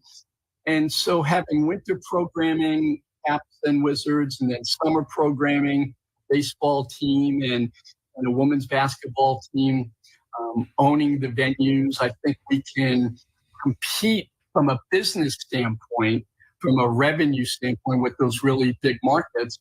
And in baseball, you need that. You really need to have a big base of revenues to be able to afford putting great lineups out there. And what Baltimore has done is remarkable, but they paid a price. They were bad for more than a decade, right? So they just got first round picks for a long time, and now they're reaping that. But if you look in baseball and their system, you usually have to spend money to keep your great players. And so I think from a strategy standpoint, it makes sense. From a how will I manage it? Well, I'm not in Chicago right now working out the players, looking at what their verticals are. I'm not in the draft rooms. I mean, that's not what I do. I don't think I can add that value. I know each of you, if we had brought you in, you could have helped us with all of the drafts. Oh, yeah, but for it's sure. not what we've learned to do, right? So it's not like I'm going to be scouting players in Costa Rica, right? And maybe skip Costa Rica and go to the Dominican, or I don't know. It would be nice to get a player from Japan every now and then. The Nats have not had any of those players imported into their lineup or their rotation either. But I certainly understand the point. What did you make of that? Because I hear today in that interview, I want to buy the team. I plan on buying the team. Here's why I want to buy the team. And I didn't hear any mention that they're not going to be selling the team. Like, to me, it sounds like almost an expectation. A matter of when. That they're going to be back on the market. And even when they asked him about not getting the team before, Ted Leonsis said it wasn't really about the money. He made it seem like his offer was actually much closer to what they're looking for, which is, I think, $2.2 billion. Sounded like he was up over $2 billion. He made it sound like it was more about timing. Ted Lerner being sick, who's the matriarch of the patriarch of the family, that he had been lost, right? So I don't know. I heard that today and I thought, this is a real thing. Ted Leonsis buying this team is very much alive right now. Yeah, again, I think it's a matter of when, not a matter of if. It's, now the Lerner family and their decision making, we see Mark Lerner, right? That's the guy who's out front. If there is a spokesman, he's also the one that wants to continue to own the team, and he's the one from what we've heard. Again, this is all, we're not privy to every conversation, but they sort of run this executive committee style for everything, where the whole family is in there. That's in-laws, and kind of, if you're included in the group, you have decision making power. So I don't know if they'll eventually be back for sale. I don't know the timetable. But I know that Mark was very strongly in favor of keeping the team, at least at this point. Now, whether that was because the price wasn't met or because he wanted the team, the next couple of years will be fascinating in that regard. So I want to first say I don't know anything, right? A lot of times I've said on the air, like, my opinions are based on conversations I've had with people smarter than me. I have not gotten really good information on this. So this is purely speculative. Mm-hmm. But what I would say is that I think Ted Leonsis probably needs someone to help him buy the team financially. That's a lot of money when you already own these other teams. Remember, I think David Rubenstein was involved with him previously. He's out because he now owns the Baltimore Orioles, who's, I think, going to help a lot. And all the more reason why I expect Ted to buy this team is they're trying to solve the Masson dilemma. Well, he's tight with the guy that now owns the Birds. That's the way to solve it. He could probably get the teams out of, or his team out of the Masson deal, get them on Monumental. David Rubenstein has made it very clear that he doesn't plan on continuing to legislate this for years and years. Doesn't think it's good for anybody. Thinks the Orioles could benefit from it being over as much as the Nationals. I'm paraphrasing. But for that reason, I just think this offseason, there's plenty of months where nothing's going on. Season ends, team goes back up for sale. Leonsis and whoever replaces David Rubenstein to help him out kind of swoop in, and maybe that's when you start to get business done, if I had to guess. Yeah. I mean, again, this is all, the variable, of course, is the Lerner family's thinking. They have done things. There's so much that they've done incredibly well. The success of the organization speaks for itself. The window that they opened, they built, they took their time. They were really, really good. It's been painstaking a couple times since that window is closed. But again, I think by and large, this is a pretty good ownership group, right? But they do things their way. And that's in business. That's in baseball. That's in, we're going to offer a potential manager $1 million a year, which is a quarter of what these guys are getting on the open market. And it's for 1 year. Ta-da. They do it their way, man. Like whatever it is, it's their way. So, folks that I know them or have done business with them in other walks of life, commercial real estate or otherwise, say they're tough but fair. When they go, okay, the price for the sake of argument is $100. They go, well, I can give you 95 and then we can do this. No, the price is $100. Call us when it's $100. I always say and that's the end. What's the ballpark called? It's Nationals Park. Mm-hmm. They could have gotten a naming rights deal 15 years ago. When they opened in 2008, so it's been 16 years. So yeah, 15 years ago for 75 cents on the dollar. And if you take 75 cents times 15 years, you've made a lot of money. But because they could never get the $1, which is what they think it's worth, they've decided to get nothing. Mm-hmm. And that's kind of a microcosm, in my opinion, of how they often operate. But I thought that was amazing audio. I thought it was a great interview by the Junks right here on the Fan. If you guys missed it this morning, you should absolutely podcast Half Hour with Ted Leonsis. By the way, he made the announcement as well. They're moving a second WNBA game to Capital One Arena. There is an explosion of ticket sales right now. The Caitlin Clark effect. It is real. It is legitimate. So they already moved the game against the Indiana Fever, Caitlin Clark's team, to Capital One Arena. That is been known, and they're hoping to sell that out, by the way, which would be amazing. Think about that, for the record. Yeah. Like 20,000 people in the arena for the Mystics and the Indiana Fever. That's amazing. There's a second game now that they plan on moving, which involves Angel Reese, who's the other big star out of college basketball on the women's side this year. And so they I guess, sold out already over at their other venue, or it's not big enough. They've decided to move that game, and he made that announcement today on the show as well. I think the Mystics open their season tomorrow, from what he said on the show today. Next, I want to get into the Commanders and OTAs. Everybody's talking about Jaden Daniels. Good. There should be energy, and there should be buzz, and I hope it elevates. But other than the number one storyline that seems to be getting all of the ink, what else matters this week as the team is together under Dan Quinn for the first time in Ashburn? Let's get into some of the other best of the rest storylines for Washington's football outfit on Grant and Danny next here on The Fan.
It's been really good energy, really good vibes around the building, and it's really exciting times. And for first impressions of Jaden.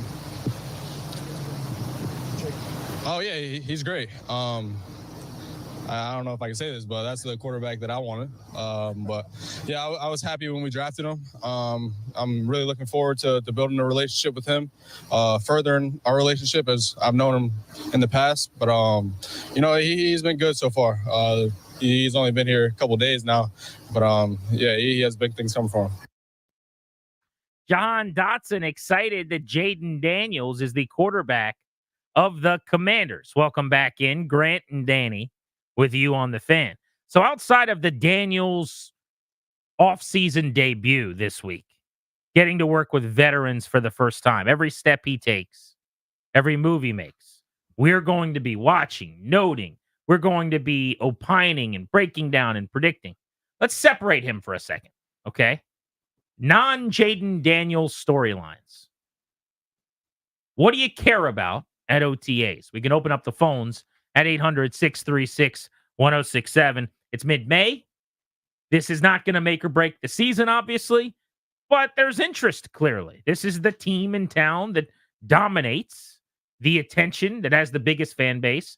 What are the things that you'll be monitoring? So I don't think we can do much line tracking on both sides of the ball, right? This is T-shirts and shorts. This is walkthroughs. This is 7-on-7s. So my biggest question is going to remain unanswered through OTAs, and that's the offensive line. So you'll notice a theme through all my answers here, by the way. But can I say that you Please do. will at least get some answers on how they view some of the linemen? Fair. Usage, lining up, going through drills. Is Cornelius Lucas the first guy at left tackle? Do they think Brandon Coleman is a left tackle? Do they line him up there? Is he playing guard? Is he playing right tackle? How much work do they give a guy like Braden Daniels, who was drafted in the 4th round last year? Or is he down the depth chart seemingly when they're going through some of the rigors? I think some of that, like, you're not going to be able to determine how good Brandon Coleman is, or was Nick Allegretti projected as a starter the right decision, to your point. But at least you can get an idea of how they're viewing guys. Yeah, how they think it is worthwhile, I suppose, just to offer that caveat. But to me, my questions will remain unanswered until they're blocking people that are trying to make tackles. You'll notice a theme to all my answers as we go back and forth here. Number one, Jahan Dotson. What is it? Was the previous regime right 2 years ago, or were they wrong last year? If this group says we don't need to go shopping for another wide receiver, we got one here, he's going to be better than you guys think, we didn't have to go into free agency. We didn't have to do what the Bears did to go get Keenan Allen or somebody else. We didn't have to do that because we have a bona fide, solid second receiver here that's good for 800-900 yards, half a dozen touchdowns, etc. opposite Terry McLaurin. If he's good, this offense makes sense to me. If he's not, that's a major question. I'm excited to see what the new look defense looks like when they put the starting 11 together. There's going to be a lot of competition from now until week 1. There will be injuries along the way and an attrition rate. So this is not put in Sharpie, right? But they have thrown a lot of bodies at a problem that was one of the worst defensive teams in the league last year. They didn't go get stars, really, other than future Hall of Famer Bobby Wagner, who did lead the league in tackles and still has some football left. He'll be your Mike linebacker. Also, Frankie Louvu was brought in free agency. I love him. I think he's a terrific, high-energy, physical player. He's the kind of guy I always say about TJ Oshie with the Capitals. He's the dude that drags them into the fight, and you kind of know what I mean if you watch the Capitals. I think Frankie Louvu is that kind of guy on a football field. He is the guy that you're at the bar and he's mixing it up with 3 or 4 guys. And next thing you know, he's standing up for someone and we're all getting into it because we're with him. Frankie Louvu is that type of player, I think, in the middle of a defense and leader. But there's not as much high impact acquisition as you might have liked. I think Mike Sandra still is going to help a lot in the nickel 2nd round pick out of Michigan. I'm excited to see what Jeremy Chin is as a fit in this defense. I love the Quinn-Joe Witt pairing as it pertains to getting more out of DBs than we were able to get out of DBs the last couple of years in this town. And maybe Chin elevates his game from Carolina as well. The defensive end position, I just don't think they got enough. Dorrance Armstrong is a starter. The other guys are kind of tweener, basically rotational pieces. I'm talking Clellan Ferrell, Dante Fowler, KJ Henry, F.A. Obata, Andre Jones. So I think they're short there. But I do think this defense will be a lot better, and I'm just excited to see what is their vision for that starting 11. Austin Eckler, and really the running back spot by and large. How much burst? How much quickness? Is it injury plagued, and that was what happened, or the beginning of kind of a descent into the back half of his career? If they got a guy that's similar to what he was maybe a couple of years ago as a scat back, a guy that can make people miss, that's a bulldozer close to the goal line, you got yourself a weapon on a bargain. If Austin Eckler is legit, again, this offense could look a lot different. I don't know that we'll get this answer in full over these few days, or really at any point in OTAs in the weeks ahead. But what is their plan for a guy like Jamin Davis? I mentioned Louvu. I'll throw him into this conversation as well. You and I talked when they signed Louvu and when this staff came to be. Maybe they use these guys as pass rushers to make up for the lack of edge production that they're going to get. Why couldn't you have Jamin Davis stand up and get downhill? He was good at that when he's been used in that area. That's right. It's actually, in my opinion, the one thing he's done at an above average level. There are other ways where he's been fine. There are ways certainly where he struggled. But I think when he's coming downhill, getting after the quarterback, like seek and destroy missions where he's just being fast and running in open space, I think he's actually pretty good in that regard. Can they use him, whether it's off the edge? I'm not pretending like he's Micah Parsons, but move him around a little bit and let him be a pass rusher. And I would say the same about Louvu. Louvu was the best pass rusher on Carolina last year, and he was their Mike linebacker. But if you watch games, go back. He's coming off the edge like a defensive end occasionally. They're having him blitz from the Mike spot downhill in the A-gap. They are occasionally putting him with his hand in the dirt. He just kind of was a Swiss Army knife a little bit. I just trust this defensive group to get a lot out of a guy like that. So I want to see whatever amount we can over these practices, where these guys are lining up, and are they going to do the thing I dream of that Jack Del Rio just never did, which was actually get creative and move guys around. Ben Sinnott and his usage. Is he just the backup tight end to Zach Ertz, which would be a grave disappointment to me? Or is he H-back one play, tight end the next play, split out wide the third play, in the backfield on the fourth play, lining up in motion, strong side, weak side, everything in between? How are they using him? Were they right to maybe draft him around or so earlier than everybody thought, because they found their use check, they found their Kittle, they found somebody that can be diverse on offense, that can do a lot of different things? Are we going to know that early on, or is it just, yeah, he'll run 5-yard a choice route, catch the ball, go down like John Bates, or maybe he'll be an inline blocker? If he's special, if he's what they maybe think, then again, this offense could look a lot different. Speaking of usage of a weapon, did you see where they had Luke McCaffrey lining up today? I did not. Not in the slot. Oh. But at X. Behind Terry McLaurin as an X receiver. Now, I think you'd lose a lot of bets if you started making bets on plans based on the routes you were running against air on the first day of OTAs. But I know just watching the little bit of the live practice a couple hours ago when the team was streaming out some content with Logan Paulson, he took note of that. And it's something right away that I saw, which was a lot of us are saying Luke McCaffrey is going to be their 11 personnel inside slot wide receiver. But you probably draft him where they did, the third round, if you feel like he can help you at multiple wide receiver positions. And he was right behind Terry going through the drills as if, he was a potential X option for them as well as like a wide receiver one with those types of responsibilities in this offense, which I found intriguing. The number for you guys at 800-636-1067 if you want to join us. Take Jaden Daniels out of the equation. That's the easy answer. What do you find yourself most interested in when it comes to OTAs this week? Let's go to Kevin, who's in Arlington on Grant and Danny. What's up, Kev? Hey, Kev. Hey, fellas. Thanks for taking my call.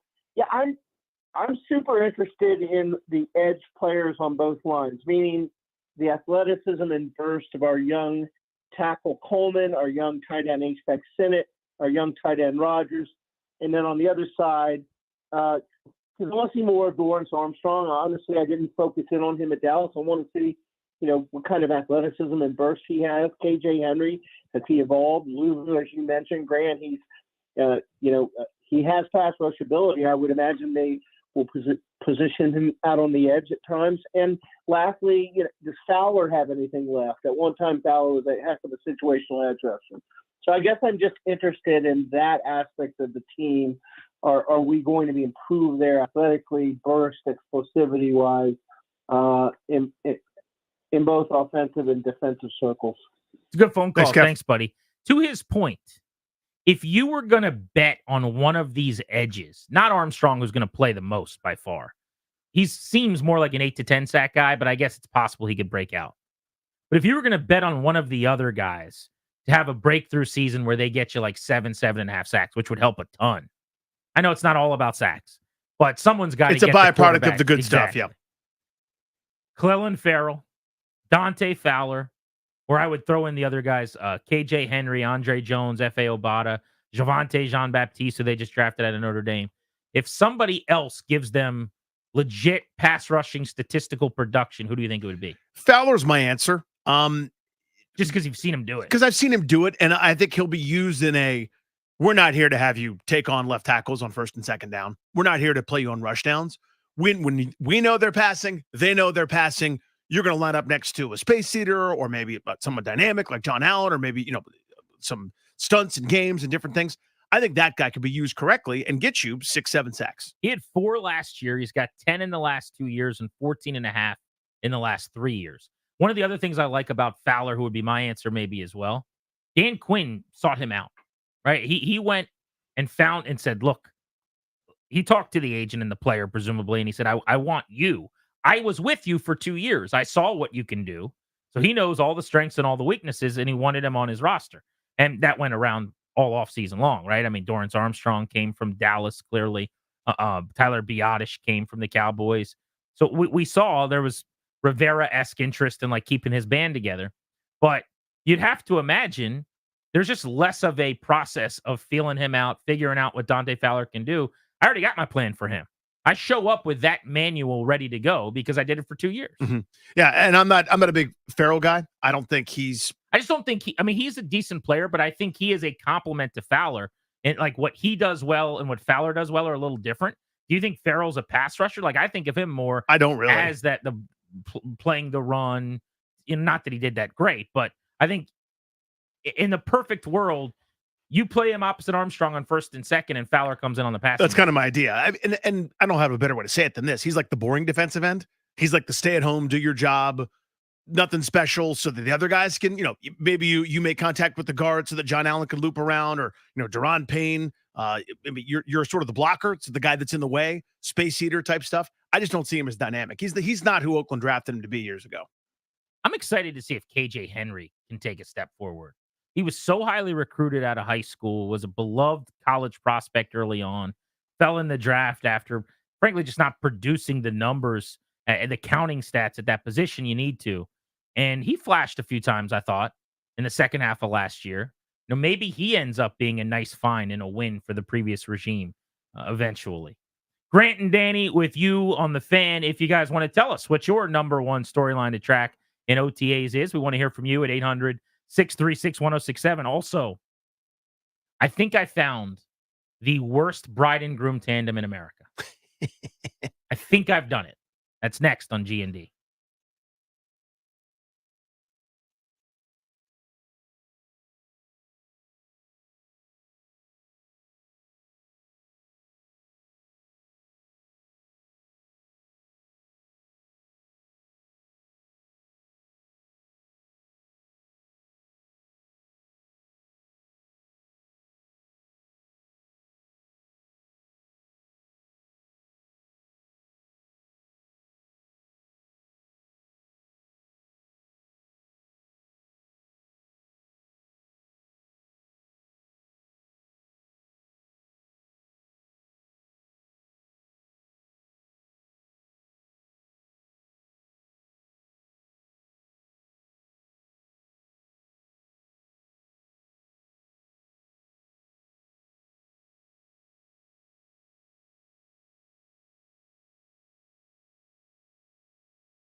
and what has to be done?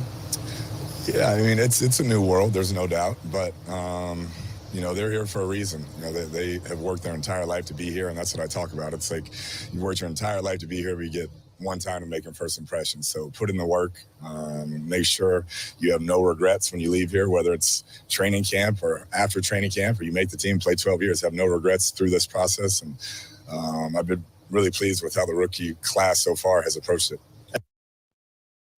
That was offensive coordinator Cliff Kingsbury, the former head coach of the Arizona Cardinals. Welcome back, Grant and Danny on the Fan. We are taking you up to about 4:10 today.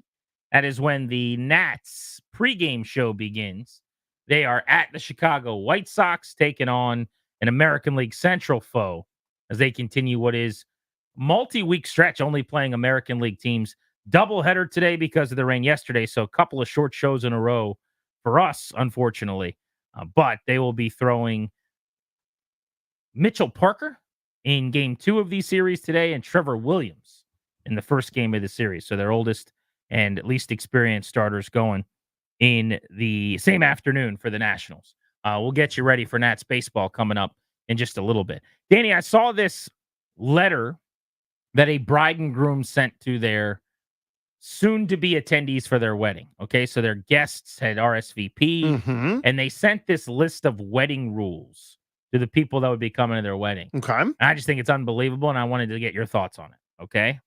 So there are 15 rules that in my opinion, the worst bride and groom in the history of the world sent out in reference to their wedding. Number 1, this is blank and blank. They blacked it out. Okay. It's blank and blank's big day, not yours. It's a good start. So let's just say that this is Grant and Allison's big day, not yours. That's a nice thing to say. When do I get there? Can't wait for my hotel reservation. My welcome bag is going to be very nice. Number 2, do not get in the photographer's way. Jesus. Do not get in the photographer's way. So I'll be honest with you. I came in thinking that you were overreacting, and I would empathize with these people. We're just 2 in, and they've lost me. Of the people that I know who would be most likely, not to send this list, but to agree with some of these things, you're at the top of the list. I don't know why you're very specific with like you would be the guy that has a lot of rules at the wedding, but not like this. You're not a jerk about it. Yeah, this is very. Number 3. The attire is black and or gold, not red, blue, green, and definitely no white. So that I got no problem with. Because people, for whatever reason, can't get this right. People, for whatever reason, when you say this is the attire, someone always does something different. I went to a wedding where a girl wore a white dress. Wrong. Incorrect. Yeah, that's stupid. Don't do that. So if you have to spell it out, I get that one. Number 4, do not rearrange seats. We have a seating chart for a reason. Do you need to say that? No. Seems like people know. Skip that one. You're going to a wedding. Yeah. You probably know that there's a seating chart. Number 5, if you didn't put out any money for the wedding, keep your should've, could've, would've to yourself. Your opinion is irrelevant. What? Guy. I mean, this is unbelievable, these people. These are their guests they're sending these to? They're sending this to friends. Not their and mortal family. enemies? Their loved ones. What are we doing? I mean, they stink. I want to reiterate, your opinion is irrelevant. That is amazing. Wow. Number 6. This is where I actually all those were pretty tasteless and ridiculous, and I hated them. But this one I just think is now a lot to deal with, and I'm not coming to your wedding. Number 6, pace yourself when drinking. Don't tell me how to have fun, stupid. Pound sand when you're leaving. Go away. Is it an open bar? I'll do whatever the hell I want to do. How about that? Because, by the way, I got a drink to deal with you clowns. Yeah, I flew here. I'm in the hotel. If this is any indication, I'm going to make some money back there. I'm going to have some old fashions tonight. Okay, leave me alone. 7, no big announcements or proposals. Love that one. But you don't need to say it. Again, people stink. This stuff happens all the time. So you're okay sending out a rules thing that says no announcements or proposals? In general, not really. But again, I've seen too many mistakes. I've seen too many things that are staggering, both with attire and, by the way, she's pregnant. Not the time to announce that. This is the wedding time. I've seen it. Wow. I've seen engagements take place. That's stupid. Yeah. But I would imagine when someone does that, which is outrageous, that they ask first. Or they're close enough with the bride or whatever that they're like, hey, do you mind if... And then the bride can say no. And by the way, you should never put her in that spot. It's like asking Joe Theismann for his jersey. Don't do it, because there's no good way to answer that. Number 8, if you can't handle or dislike the music being played, simply go home. This is a celebration, not a funeral. I don't know what that means. What? You're literally telling people to go home if they don't like the music. Again, this went viral. This is 15 rules that a bride and groom sent out to their guests ahead of their big day. Number 9, this is taking over for the 99 and 2000s type of event. So there will be twerking. I don't know. I think they didn't like the idea that there were 14 rules, so they just added one more. I guess they're That just one's pretty preparing stupid. people that like there's going to be twerking. Like, hey, Aunt Helen, relax. Yeah. Someone's going to be shaking their buttocks. Exactly. All right, I guess. Shaking that butt. Number 10, use the hashtag, which they blot out, when posting pics. That's reasonable. We know how to do that. Yeah. Less a rule to me. That would be a nice thing. Yes, you don't necessarily. But as a rule, that's true. I might post a picture without it. This one's tough. And Danny is going to be Rick. Number 11, do not sit down all night. Do not sit down all night. They need you having fun. They need you dancing, Danny. You're not allowed to sit. That's very strange. Lose my number. Number 12, no outside liquor. If caught, you will be escorted out. Again, stop telling me what I can and can't do. That's weird. As a grown-up. That's weird. Do you have liquor at the bar? Presumably. Okay, then no one's bringing outside liquor. But maybe they know somebody that has done that before. I don't know. Now, number 13, refer back to rule number 1. Okay. Rule number 1 was this is Grant and Allison's big day, not yours. They're just reiterating to remember this is not about you. Number 14, the bride and groom said what they said. Oh, my God. Tell me you don't hate these people. Oh, my God. How bad is it? They said what they said. And here's the one Danny's going to really dislike. The grand finale, number 15. You ready for this? Yeah. Turn all the way up. That's it for me. Have a great wedding. The gift is, I've already purchased it, but I wish I could take it back. Let's say you purchased, you've already booked the flight, you are locked in. Is there any way you're not going after Yes. this? I'm telling you, I would not go. Now, I guess if we're best friends, but I don't think I could be best friends with a person like this. Like I've again so many weddings in my rearview mirror. I've done so many of these events. There are like gentle suggestions where people like beg you on the website just to do what you're supposed to do. Because like when people are guests somewhere, they for whatever reason, so many folks just can't figure it out. So like gentle guidelines are nice. So a couple of like reminders for a couple of key items. This rule list is so obnoxious. It's beyond the pale. Find a worse bride and groom. That's the challenge. Unbelievable. NFL schedule release dates trickling out. We got a few more games for weeks 1 and 2. Let's call our shot on the Commanders schedule. A little over an hour away from Nats baseball today on the Fan.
He's Danny. I'm Grant. This is The Fan, a short show today. What's Danny Rie going to do with his extra time with a Nationals doubleheader? We are going to Audible to figure out if my son still has, well, both of them have soccer practice tonight. Which one still has it? And I'll probably be able to surprise him and go pick him up.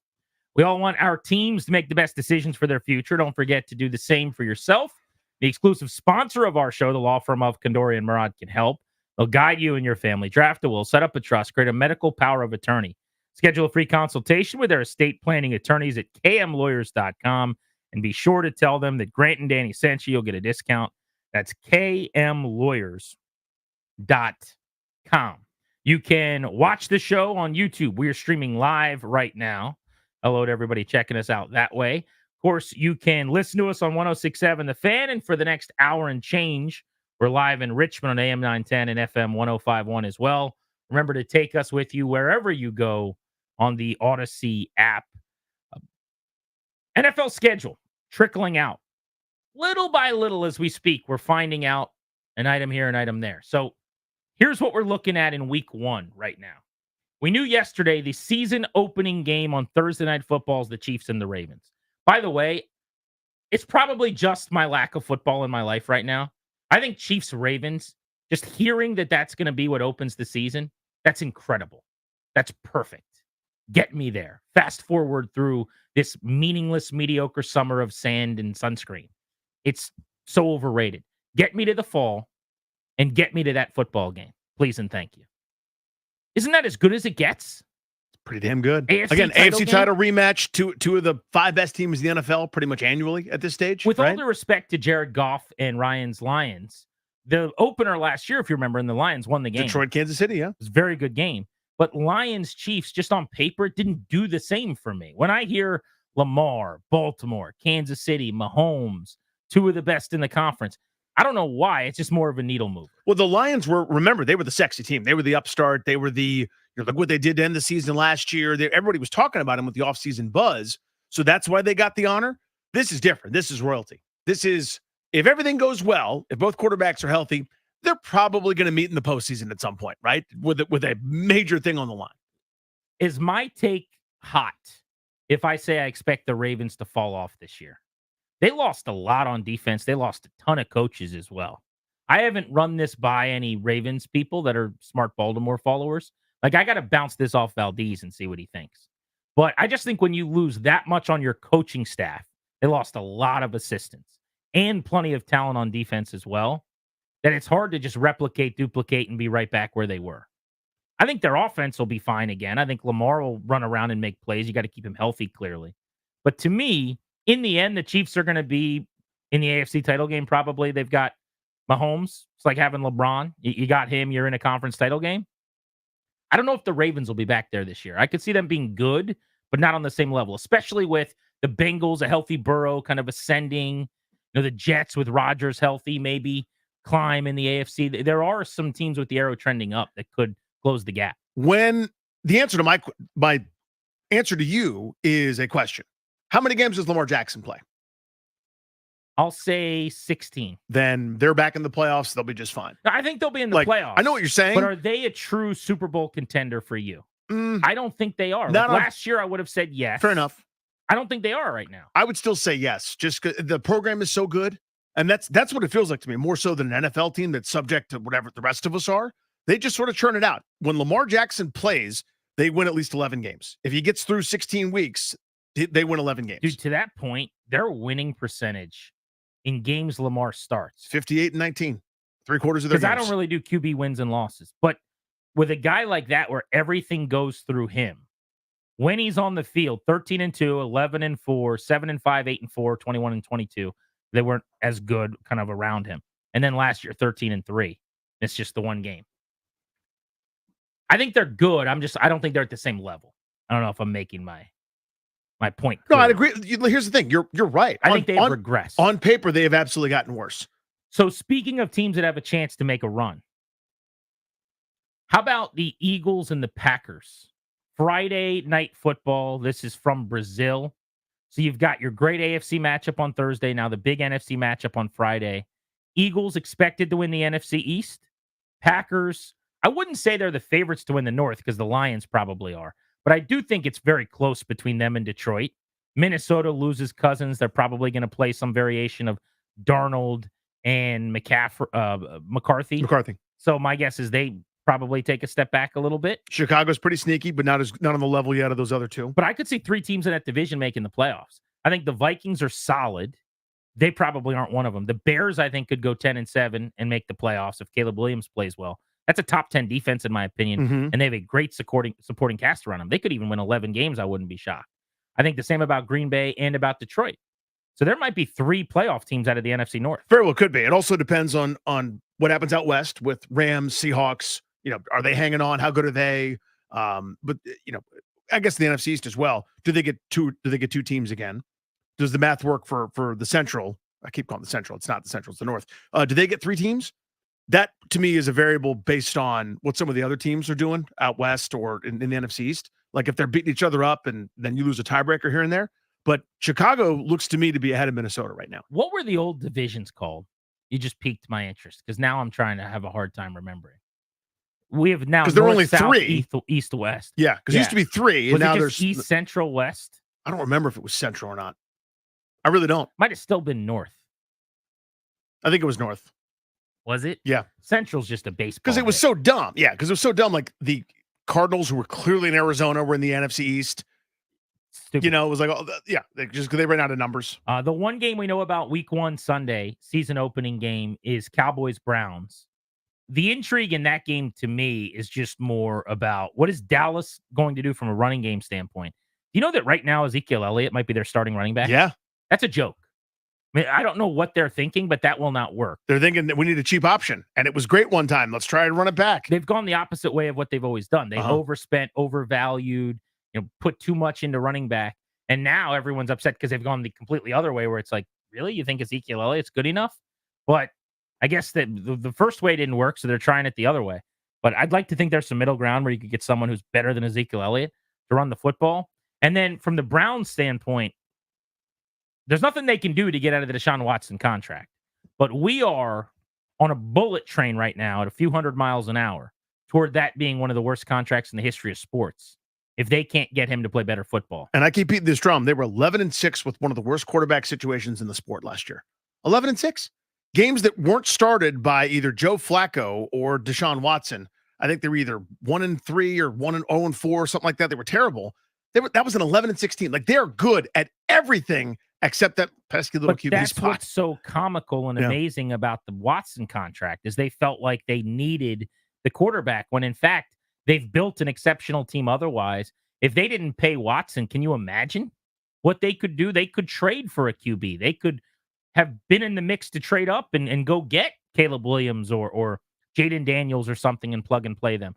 But instead, they're just waiting for hoping Deshaun that he figures Watson it out again, to not be terrible. And it has not happened. Monday Night Football, we found out today. I actually really like this matchup. So this is week 1. There's only going to be one Monday night game. They might do 2 Monday nighters in week 2. We haven't heard. But on week 1, Monday Night Football, there's just the one game. And it's going to be the Jets and the 49ers. So that will be the 1-year anniversary, essentially, of Rodgers tearing his Achilles on Monday Night Football, running out of the tunnel in that first game of the year in the Meadowlands. He's going to be playing at San Francisco. He's from there at the 49ers, one of the best teams in the AFC on paper against the best team in the NFC on paper. I think that's a really good first Monday night game. That's some intrigue there. I mean, it's the Aaron Rodgers story, right? The 49ers are a juggernaut. They've been great. When they're healthy, they go to the NFC title game pretty much every year. And the Jets were on deck. A couple years ago, they were like the Browns, a quarterback away, still pretty damn good. Last year, again, similarly, that's a pretty well-built team, but they were just such a disaster at that position. Rodgers lasted all of a handful of plays, and that was it. With him, are they the favorite in that division? No. You don't think so? Even with the so. Bills keep losing, they're taking small steps back. You like Miami ahead of them? I understand why you could tell me that you think they're going to win the division, but just for the sake of the actual odds, they're third. Like the Bills and the Dolphins have better odds to win the division than the Jets. I believe that. Buffalo's plus 160, and I'll take Buffalo over them. The Dolphins are plus 185. I'm not sure that I would take Miami over them. The Jets are plus 210. I also think there's a little bit of see it to believe it with Aaron Rodgers because people forget he did win MVPs in consecutive years, but then he did fall off a little bit the following year after that. So it's that year where he was already going to have to prove, because of his age, you can't just have a down year. It's got to be that your age caught up to you. He was already going to have to prove, I still got it.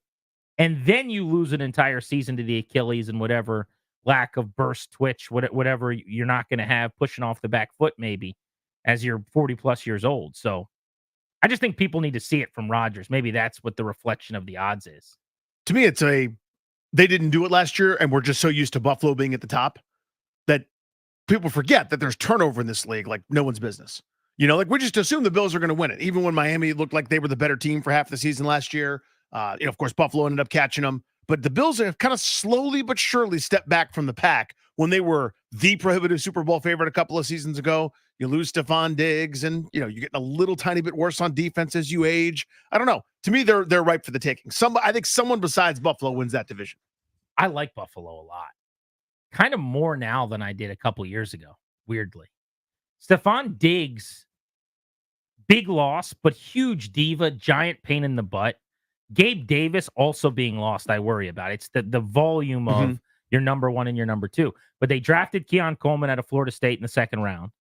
They brought in Curtis Samuel, who had an outstanding year with Washington last year and stayed healthy. If he stays healthy with Keon Coleman, with Khalil Shakir, that's not a bad receiver room. They just signed Marquez Valdez-Scantling today. They've still got Mac Hollins they brought in from Atlanta. I think there's plenty of depth there. They also use 12 personnel a lot with Dalton Kincaid and Dawson Knox at tight end. They actually got to a point where they could run the ball better last year. And James Cook, Ty Johnson. They drafted Ray Davis in the backfield in the 4th round. And Allen's, for my money, the second best quarterback in the NFL, gives you a shot every week. So I'm not moving on from Buffalo yet. I still think they're very much in the Super Bowl mix. Speaking of the Bills, week 2, we know Thursday night football is Buffalo and Miami, speaking of that division. And then Sunday night football in week 2, this could be tangentially related to Washington.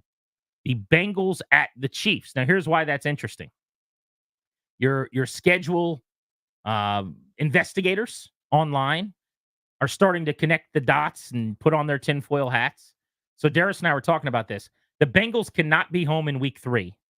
I believe because of something to do with the Reds. The Reds are in town, and I guess for whatever reason, they try not to do that. If that's the case, and they play in Kansas City week 2, then they have to be at home in week 1.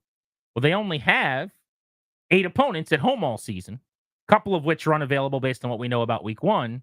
One of the remaining teams is Washington. And so people think maybe the Commanders will open the Jaden Daniels era. Go Tigers. With an LSU Heisman Trophy winner against an LSU Heisman Trophy winner in the Jaden Daniels-Joe Burrow matchup. Interesting. Now, I am not buying that. That is what is being sold right now. I'm still going to say I'll bet on something else. Because there are too many possibilities. Just food for thought. Yeah, it's as you're trying to puzzle this thing together, right? You've eliminated like a handful of their home opponents already, like 2 or 3 of them. So there's 5 or 6 remaining. Would you prefer week 1 at home or on the road, or do you not care? Great question. Because you don't go to games. So, like for me, I want it on the road or standalone because I don't want to miss a bunch of football being at the game. I smell what you're cooking. I want the most winnable game on their schedule to be week 1, which happens to be, in my opinion, still the Carolina Panthers. So that's one of their home games. I would do that. So you just want whatever they have the best chance to start 1-0. Give me that one. I want people to give a damn for longer. And I'd like this new era to get off to a good start. The worst team on their schedule right now, again, on paper, things change. It's the NFL. But I think Carolina's going to stink. I think their owner sucks. And I feel for them. But at the same time, I plan on beating them. That would be awful to have a terrible owner. I can't even imagine what it must What's be that like to be a Panthers fan with such a terrible, mean jerk of an owner. So would you call that a cupcake, that game? If there is such a thing in the league, there's not. That's really the closest thing. I mean, they're 32 on everybody's power rankings. So here's the reason I ask. How many games would you put in that category of Washington probably wins that one? Like their easiest games, I'll go through them. You tell me if you would put it in the I bet they win that game category. All right. You're not gonna ring that bell many times. The Carolina Panthers. Ding. I was thinking the Tennessee Titans, Will Levis in year 2. Rebuilding, first-year head coach. Thoughts? Not a ding for me. Okay. As far as the away games, Arizona Cardinals? No. Then that's it. Yeah. Then we only had the one bell. That's my list. Because their opponents are Bengals, Cardinals, Ravens, Bucks playoff team, Saints fringe playoff team, and then the division on the road. And then at home, you've got Bears, really good defense, number 1 pick at quarterback, great offseason. Titans, I think, is maybe the second easiest team they play. You said no. Steelers, Browns, Panthers, and then the Falcons in the division. So you basically have one cupcake. Yeah, I think you're they'd just be pulling for the Carolina Panthers in unnamed stadium Landover, Maryland, week 1. That's what I want. Now, I think they'd be favored over Tennessee, but again, we're talking cupcake. Maybe I didn't understand the assignment there. I mean, to me, that's one where I go, if you don't win this game, what are we doing? There's no point. Like, if you lost a toss-up game to Tennessee, who's also struggling and rebuilding just like you are, that's reasonable to me. They're in the same bucket. I don't want to have to miss week 1 football. That's really my priority. You got to play everybody anyway. Like I was saying to someone this morning, I said, you know what would be cool is if they opened with, I don't remember which game we were talking about, but it was like a fun matchup, right? Mm-hmm. They're like, well, they're going to lose that game probably. You got to play people, man. I mean, it's the NFL. Like, inevitably, all these teams on your schedule, you're going to play. They're going to be on that schedule. I can't wait to find out what it looks like tomorrow. Let's do this next, though. Call your shot. Give us your prediction for the Commanders' schedule. Could be anything you think. Who they're playing in week 1, maybe what one of their primetime game is going to be. What is your Commanders' schedule prediction? We want to hear that from you next at 800-636-1067 on Grant and Danny on the Fan.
At 4:10, we step aside and turn over these airwaves to Charlie Slows and Dave Jagler. Nationals baseball doubleheader today and tonight, right here on the Fan. We've got tickets to go see Hank Williams Jr. at Jiffy Lube Live. We'll give those away at the top of the hour at 4 o'clock in a little over a half hour. So make sure you're listening at that time. Question right now for you. Phones open 800-636-1067. Commanders' schedule releases in full tomorrow. Call your shot. Make a prediction. What do you think you see on that schedule? I believe I'm going to be a little bit of a Debbie Downer for some people. Oh boy. I think we're excited here locally, and we should be. I don't think people are excited nationally. I looked at the power rankings. I did kind of an amalgam of a bunch of different power rankings. Washington's 27th, 28th on most of these lists. Not as sexy. Doesn't have the cachet that we think they think we do just yet. We're going to have to earn that a little bit. I don't think we're going to get that marquee. It's the number 1 pick against the number 2 pick. It's Bears. It's Washington. Stupid name that they should change on whatever night football. Be a plain old 1 o'clock game. Giants, Washington at FedEx Field. Week 1, 1 o'clock. So they open with the Giants. That's fine. I'd be perfectly fine with It's that. fine, but it's not everyone's like, what's the sexiest dream matchup? I think the NFL's got a bunch of sexy dream matchups that they're going to do. And then there'll be like 15, 16 of them. They'll be like, oh, we still have to do. What are we going to do? We Washington. got the Commanders and the Giants. We They still don't have got anybody Daniel to play Jones. yet. Okay. 1 o'clock. That's Sunday. funny. So you're going week 1. Week 1. Commanders, Giants. I'm going to say my first prediction. I got a couple of these. My first prediction is that the Commanders play the Bears in primetime. I'm going to. Now, Darius shot me down very angrily. You'll remember. You may remember that, Danny. It was very loud. Now, was that when he called you the name? Mhm. Yep. All those names. I can't believe he did that still. My original idea was Commanders, Bears, Sunday Night Football, week 1. And Darius basically made it clear that wasn't going to happen. Yeah. And I would never suggest that against her. I apologize. However, how about we go first month of the season? I'll say week 3, week 4, something like that. Commanders, Bears, Thursday Night Football. The annual tradition, unlike any other. Here we go. Thursday Night Football, Chicago. This is pick number 1, Jaden Daniels. Here we go. Pick number 2. Pick number 1 is Caleb Williams. Yeah, and we know what you meant. Yeah. Pick number 2, Jaden Daniels. Here we go. Head to head. I really want that in week 1, legitimately. I just don't think it's going to happen. So that'll be my first prediction. My second prediction, Commanders, Thanksgiving Day, Dallas Cowboys, which I believe you've come around on now. Oh, yes, man. I have. You hated it. We did so many hours of radio where you hated it, and now you like it. And now I love it. Because what am I going to do? Eat my feelings. It's either a celebratory eat or a feelings eat. Either way, what's your theme? Eat. So we get Commanders, Cowboys, Dan Quinn against Dallas, Thanksgiving Day. We run it back. That's prediction number 2. Let's see what the people think. 800-636-1067. JD is in Manassas. Call your shot, JD. Okay, first of all, I would say that you stole a little bit of the thunder. I think the biggest cliche or the biggest thing would be the Thanksgiving Dallas and Washington Thanksgiving right at noon, high noon, first game, come out of the game swinging. So since Washington's not as much of a draw now, I would probably say you're getting a team like New Orleans, week 1, a ho-hummer, because they want to focus on everybody else except for the Washington Commanders. Okay. Darius, is that home or away that New That's Orleans? at New Orleans.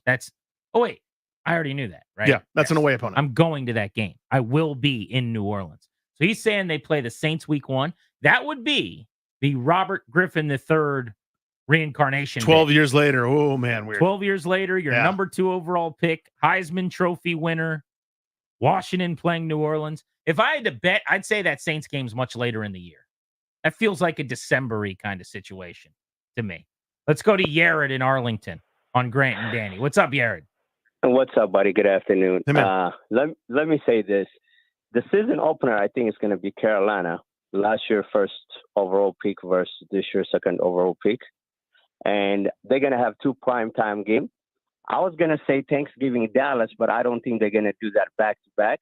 So be Thursday night Bears and Monday night Dallas. Okay, so he's in on team Thursday Night Football with the Bears again. This feels inevitable, which is hilarious. That'd be 3 years in a row. Doesn't it feel like it's just happening a tradition. again? And then the Cowboys on Monday night. I think a prime time with Dallas does make a lot of sense Because of the whole Dan Quinn bit? Everyone over Dan Quinn's it all the time. Everyone DQ? You talking about DQ? The media wants to Dan Quinn it, and ESPN and Monday Night Football, and Troy Aikman wants to DQ it, and Dan Quinn it, and Joe Witt it, and are you with me? Are you Joe Witt me, Dan Quinn? Whatever that is. Mm-hmm. People can't help themselves. He's got to go T, and he wears his hat backwards. If you want to turn around your life, first you have to turn around your hat, said ancient philosopher Colin Cowherd. Now, I'm team backwards hat, so I got no problem with Dan Quinn in that way. How about his idea, which is actually your idea, or your hope, I should say? I didn't think about that angle. Panthers Commanders week 1, because you have the number 1 overall pick, Bryce Young, out of Alabama, and then you have the number 2 overall pick this year, Jaden Daniels, the last couple of Heisman Trophy winners, yeah? Or I guess Caleb Williams won the Heisman that year. But the last two kind of top, elite level SEC quarterbacks. And I wonder if Josh is on the phone to Goodell, going, we could use a good start to this new era. Would you mind? I think Josh probably has other fish to fry. No? Well, it doesn't seem like he's doing them. Right? Where's the stadium? Where's the name? Like, maybe he's on the horn to New York. That's what he's been doing? Yeah. He's been calling Goodell to try to work the schedule. Roger, can you hook us? Let's go to Shane in D.C. on Grant and Danny. We're looking for schedule predictions ahead of the release tomorrow, Shane. Hey, Commander Danny and Grant. Well, my prediction is they're going to win 3 games. We'll be picking James Pierce Jr. In the top 2 next year at Tennessee. No why are you surprise. so down, bro? Why are you down on the boys? Have you not seen that schedule? Like, who are they beating at home? Maybe Carolina. Maybe Carolina. I give them that. Kirk Cousins is going to come here. We have no corner. I mean, let's talk about, so 3 and 14. But what is, Kirk Cousins is coming here. He's going to lick his chops. We have nobody to stop the passing game. Their QB schedule, Shane, is actually kind of favorable. So let's go through it. All right. You stay on the line. Here we go. All right. So you got the 3 division games. They are what they are. That's home and away. So here's your home schedule. Quarterbacks. You do deal with Kirk. All right. So he could slice you and dice you. He did that with Minnesota. But Bryce Young, Deshaun Watson, washed Russell Wilson, Will Levis, and Caleb Williams. Other than Caleb Williams, that's 4 straight QBs that I mentioned there. 4 straight There's other that you're not worried Grant, about. that played football besides the quarterback. Tennessee's defense is legit. Okay, look. Okay, here's another thing. You're talking about Kirk Cousins is going to come down here, and we still have no secondary right now. Will Levis wasn't a bad quarterback. Okay, the Titans, don't sleep on the Titans. Do not sleep on those But Titans. I'm just talking about the quarterback schedule. That's all I'm saying. And they play one of the Will Levis last year was one of the worst ranked guys in the league. Williams is a rookie. Russell Wilson on a 3rd team in 3 years. Deshaun Watson's been awful. Bryce Young had the worst statistical season we've ever seen for a rookie. I'm not saying those guys all stink. I'm just saying it could be a lot worse in terms of the quarterbacks you're playing at home. But you're acting like Russell Wilson's going to start. What's to say everybody's telling Justin Fields right now? Everybody's telling I hope Justin Fields plays. Oh, please, give me that gift. Remember the 10 points they scored against Washington on Thursday night a couple years ago? I remember last year pretty good. That was a good time. Yeah, last year was different. He was real comfortable. Yeah, I mean, it's an instructive way to look at it. But I guess to me, I don't know if Washington's good enough to take advantage of anything that you're talking about. It's fine. Right. But my point is just he's like, they're going to go 3 and 14. Everyone's acting like the schedule's so hard. It's middle of the pack, quite literally, like right smack dab in the middle of the league in terms of strength of schedule, which came out today. And I don't even think that's that instructive. You're an injury here, an injury there away from having a really good schedule. I think the best thing to do year in and year out is not to go through every game and do wins and losses and wacky bits. It's just what quarterbacks do you play? On the road, they play the division teams. And then the road QB schedule is Derek Carr. Is he scary? You know where he's going to be. It's right behind the center, not moving very quickly. Who's the quarterback of the Bucs if it's not Baker Mayfield? I mean, Mayfield probably is as bad as it could get. Yeah. Or Kyle Trask. Lamar, that's one elite level QB that you play. Kyler, if he's healthy, would be a really good one, in Burrow. So on the road, they actually have a much more arduous quarterback schedule, in my opinion. So the way I look at it is 8 of the teams they have on their schedule made the playoffs last year. That's not necessarily an indicator because teams, there's a lot of turnover always, but are expected to be decent. And 3 of them improved dramatically, especially the quarterback spot. Look at Atlanta, upgraded with Cousins. You mentioned Cincinnati. They didn't have Joe Burrow last year. They will again. I imagine they'll be pretty good. So all of a sudden that's 10 teams that look like potential playoff teams. And I'm missing one. And Chicago dramatically improved from when they played them last year. And Chicago beat the brakes off of them. So, I mean, to me, there's nothing easy when you're in this tier for where Washington is. But I think it's instructive to look at it that way with quarterbacks. I like how you do that. Pittsburgh made the playoffs. They did. And they're not great. The Steelers and Bucks are counted in that they made the playoffs list. Those teams are not scary at all. But the numbers are the numbers. Mm-hmm. It's 8 teams that made the playoffs. Yeah. In the same way that someone 2 years ago was going, Washington made the playoffs last year in year 1 under Ron So that's Rivera. a playoff team. I don't want to have to deal with that playoff team. Let's go to Arturo in Alexandria. That's a cool name. Do you go by Art or Arturo? Arturo, but Art or R2D2. R2D2. Love that. It's very Star Trek of I you. want How dare I you? want to see a primetime game, Joe Burrow versus Jaden Daniels, 2 LSU quarterbacks going at it, Yeah, absolutely. That'd be awesome. And also, I want to throw this in there. I also want the Ravens game to be primetime, a little Beltway Series primetime game. I feel like that would do wonders. So you're saying Washington, Baltimore at night with Sunday, Monday night, something like that? Ooh. Yes, sir. I kind of like that idea. Oh, I don't know what you guys are And thinking. I'm going to go one step further. I don't know why I keep bringing this list up and then getting rid of it and then forgetting. The Ravens You won't close are- it again. It's a road game. Road game? Yeah, it's in Baltimore. Here's what I want. I want to wear black that night under the lights. God, what are we doing? The black on black under the lights and the Ravens wear their purple. I think that looks sexy. Like when I hear a fan of this organization talking about all the things they want, and let's get this one in prime time, it's like the kid that got bullied so much being like, let me do this big dramatic gesture in Zubaz pants. I mean, here's Like, the difference. It's stop.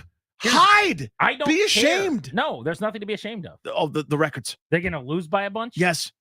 Fine. It's been my whole No, life. it's not fine. I just want to watch the boys run around and have some fun. It's how we change things. I want both teams to have a good time. When you hope both teams have fun. When you're in prime time and you get your hind parts punted into the moon, Get over it. no, because then that's what everyone sees, and they think you're a joke. So you are a joke. Who cares? I do. Don't be a joke. Fred in Newmarket. No prime time. Hello, Fred. How are you? Hi, Fred. Good afternoon, boys. I'm thinking the first week NFC East matchup in New York, 1:00 game. Nothing sexy yet, but I'm telling you right now, the NFL is salivating over the opportunity to have Jaden Daniels go to Baltimore with Lamar last week of September, early October for a Monday night game. Dude, it's coming. You know it's coming. That's back-to-back calls. I think there's something to it. You've got Lamar. It makes sense. The 2-time MVP and a guy who maybe, just maybe, if you squint and you kind of turn your head one way and you go, that and a prayer, maybe he could be Lamar 2.0. Maybe. Because that's the comp that most people made, right? For Daniels coming out of the draft. Some people get angry about it. I'm sorry. They both are electric runners and they're competent in the pocket.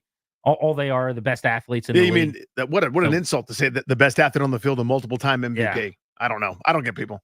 But I could see that. Like, let's do it. National television. And here's why national TV is great. Despite what Danny Rouillet incorrectly tells all of you. National TV Commanders games are the best.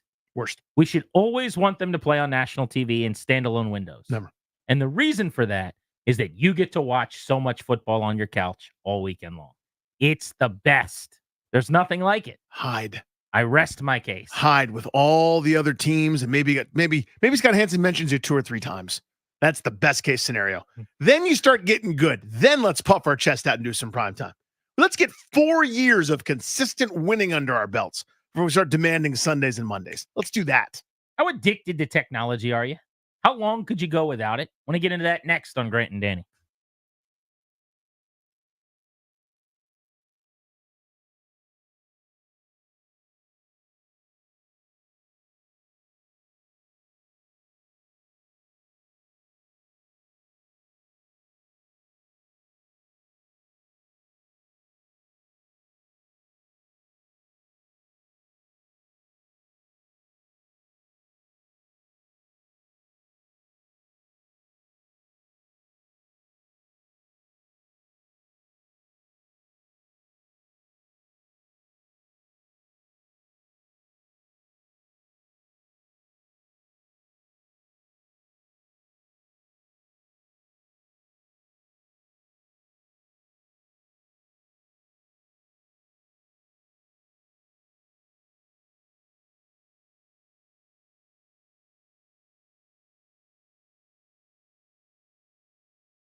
We're giving away a pair of tickets to see Hank Williams Jr. at Jiffy Lube Live, top of the hour in 13 minutes, right here on Grant and Danny. It's time for our double play, driven to you by your local Washington area Honda dealers. Stop in for a great deal on the rugged and capable Honda Pilot. Contact your local Washington area Honda dealers today.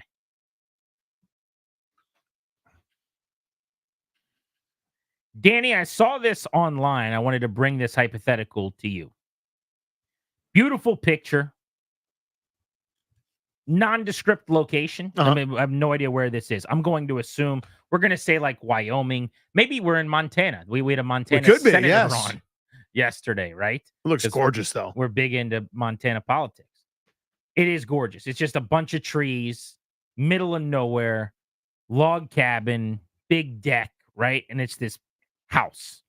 And the caption is 3 weeks, no internet, yes or no. And it kind of led to this big conversation in the comments on, would you be able to just unplug right now? No phone, no TV, no internet, no nothing. And just go enjoy yourself in nature for basically like a month. You're not sleeping in a tent. You're in a house.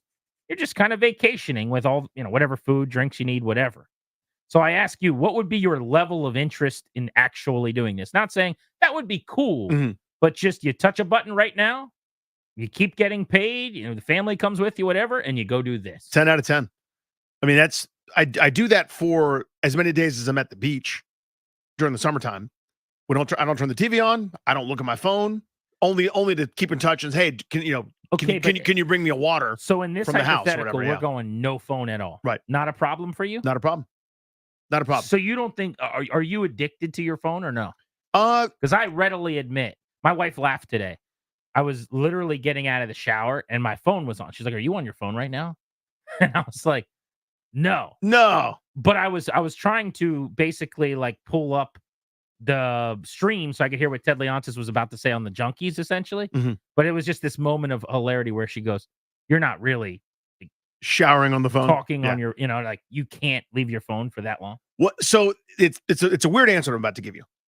In my routine, I am, because like in the morning, I'm looking up news, thinking about the show. If I've got the show the same way, like you do that day, that's what I'm thinking about, right? So I'm using my phone for that. I periodically checking Elon's app, or I'm checking my email, or ESPN or the Washington Post, or whatever for what's going on. If I'm out of that routine, it's very easy for me to shut down. Like if I don't need to talk to anybody, like I don't need to coordinate with my wife to who's picking up who or whatever, then I could set it down and not worry about it. But when I'm in the work routine, it's part of my day to day. Okay. Does that make sense? So what technologies are you hooked on that you find yourself using a lot? Like, are you a big TV guy? Yeah. What would be hard to miss if you were doing this? TV would be hard to miss, I think. Whether it's just the option to do a streaming thing, a game, just something to take my mind off. So I think I was about to say, I came up in an era where, like everyone listening, I'm sure, it's just normal to sit around and watch TV. When the power goes out, it's the weirdest thing. It's so strange because I've never really had to make sense with living without power, electricity. Right. And it's like, what are we going to do? Or I remember one time, this was, I think probably I was a child still, or maybe even into high school, but the power was out long enough. Like we played a board game at my house. And we had to find where the board games were. Right. They were find like the candles in and everything. Some closet with dust on them, and we sat around and we played a board game. And it was the weirdest thing because there was nothing else to do. So it was like daytime. We're just like, we'll play a board game, I guess. And that was just something that people used to do all the time. I could definitely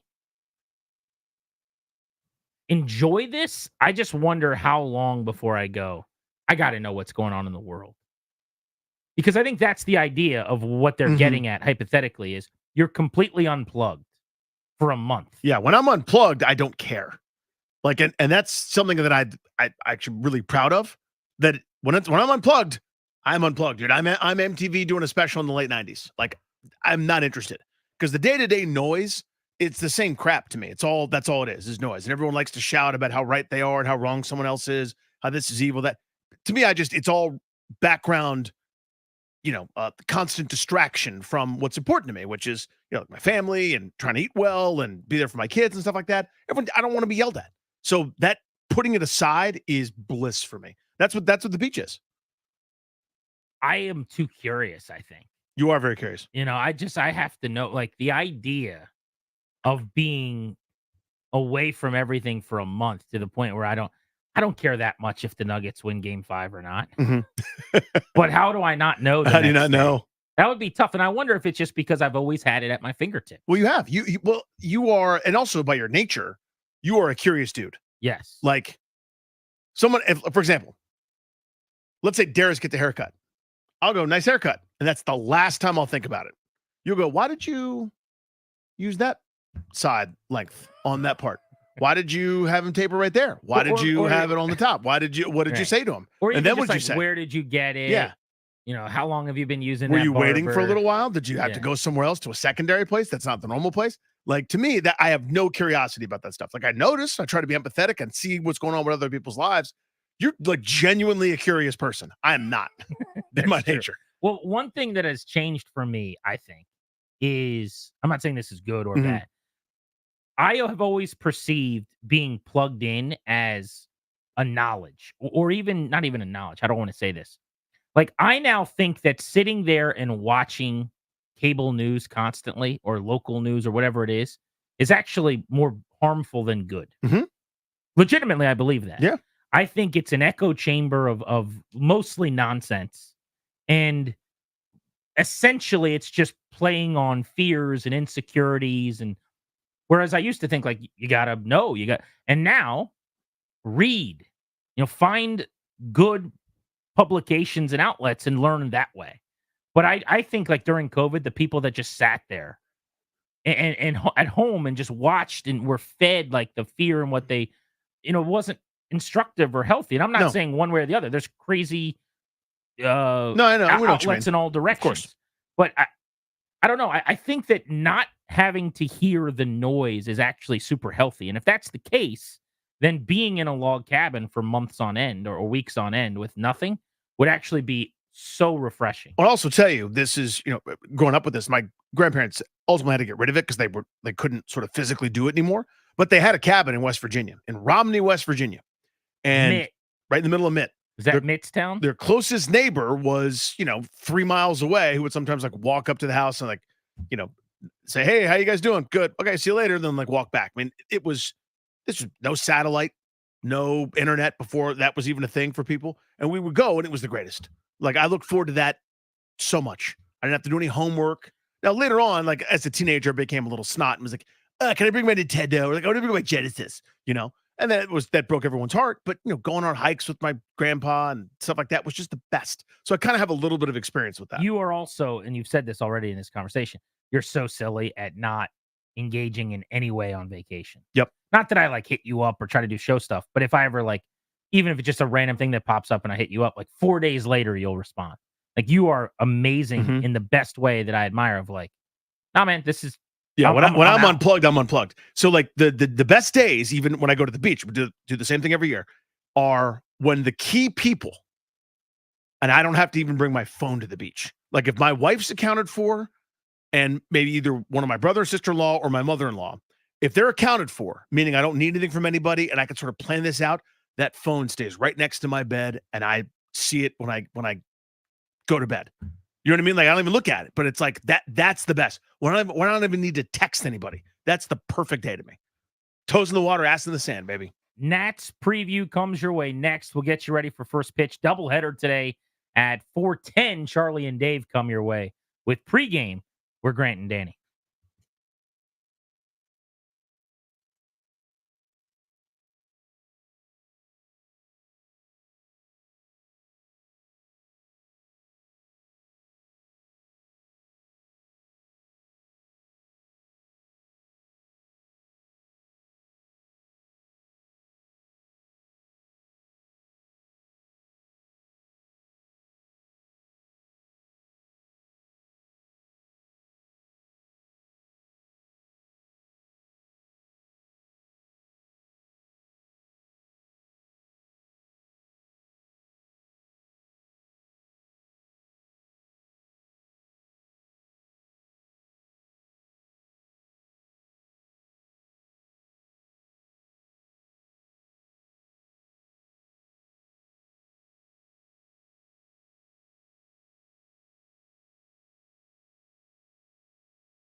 underutilized, if I could say that, Darius.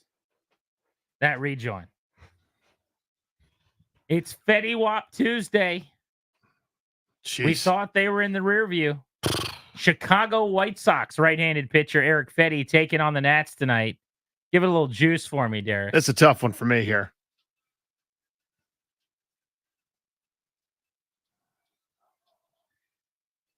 You sleep a little bit, Danny.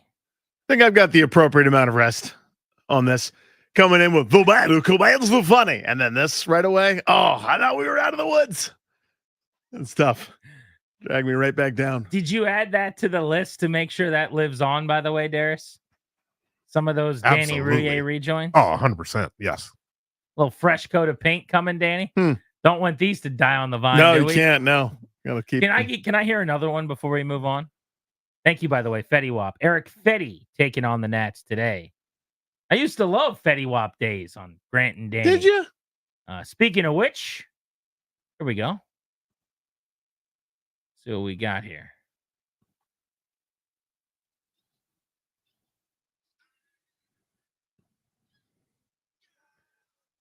This is the one Danny hated. That's by far the worst one. The other one I actually don't mind. This one is awful. Again, nothing's happened so far. We're 15 seconds in, 2 bird calls. This is good, though. This is good, easy listening. This is a hot pile of garbage. Windows down, 2006, heading into King George High School. Desperately hitting right on the next button. Different station, What I maybe. actually meant, though, was not another Fetty Wap song. Another Danny Rouillet, Commander Danny rejoin. But thank goodness we got another Fetty Wap song in. Thank goodness. Anytime you want to play Fetty Wap, you want to do whole Fetty Wap days, I'm down. Because the catalog is so broad. Oh. That's the worst one. Is that one worse or the left hand up one worse? I think Commands the Funny is tough. That's the cringiest thing you could say. We got 3 of them, right? There's another one. Oh, there's 4.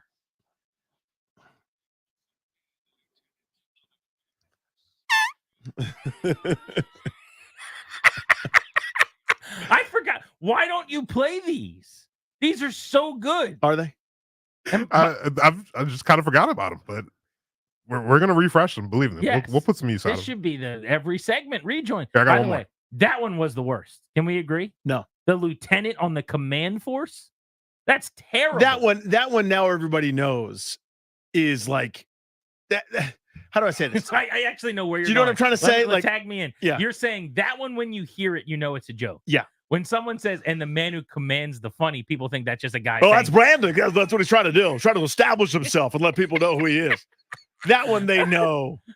All right, let's hear the last one.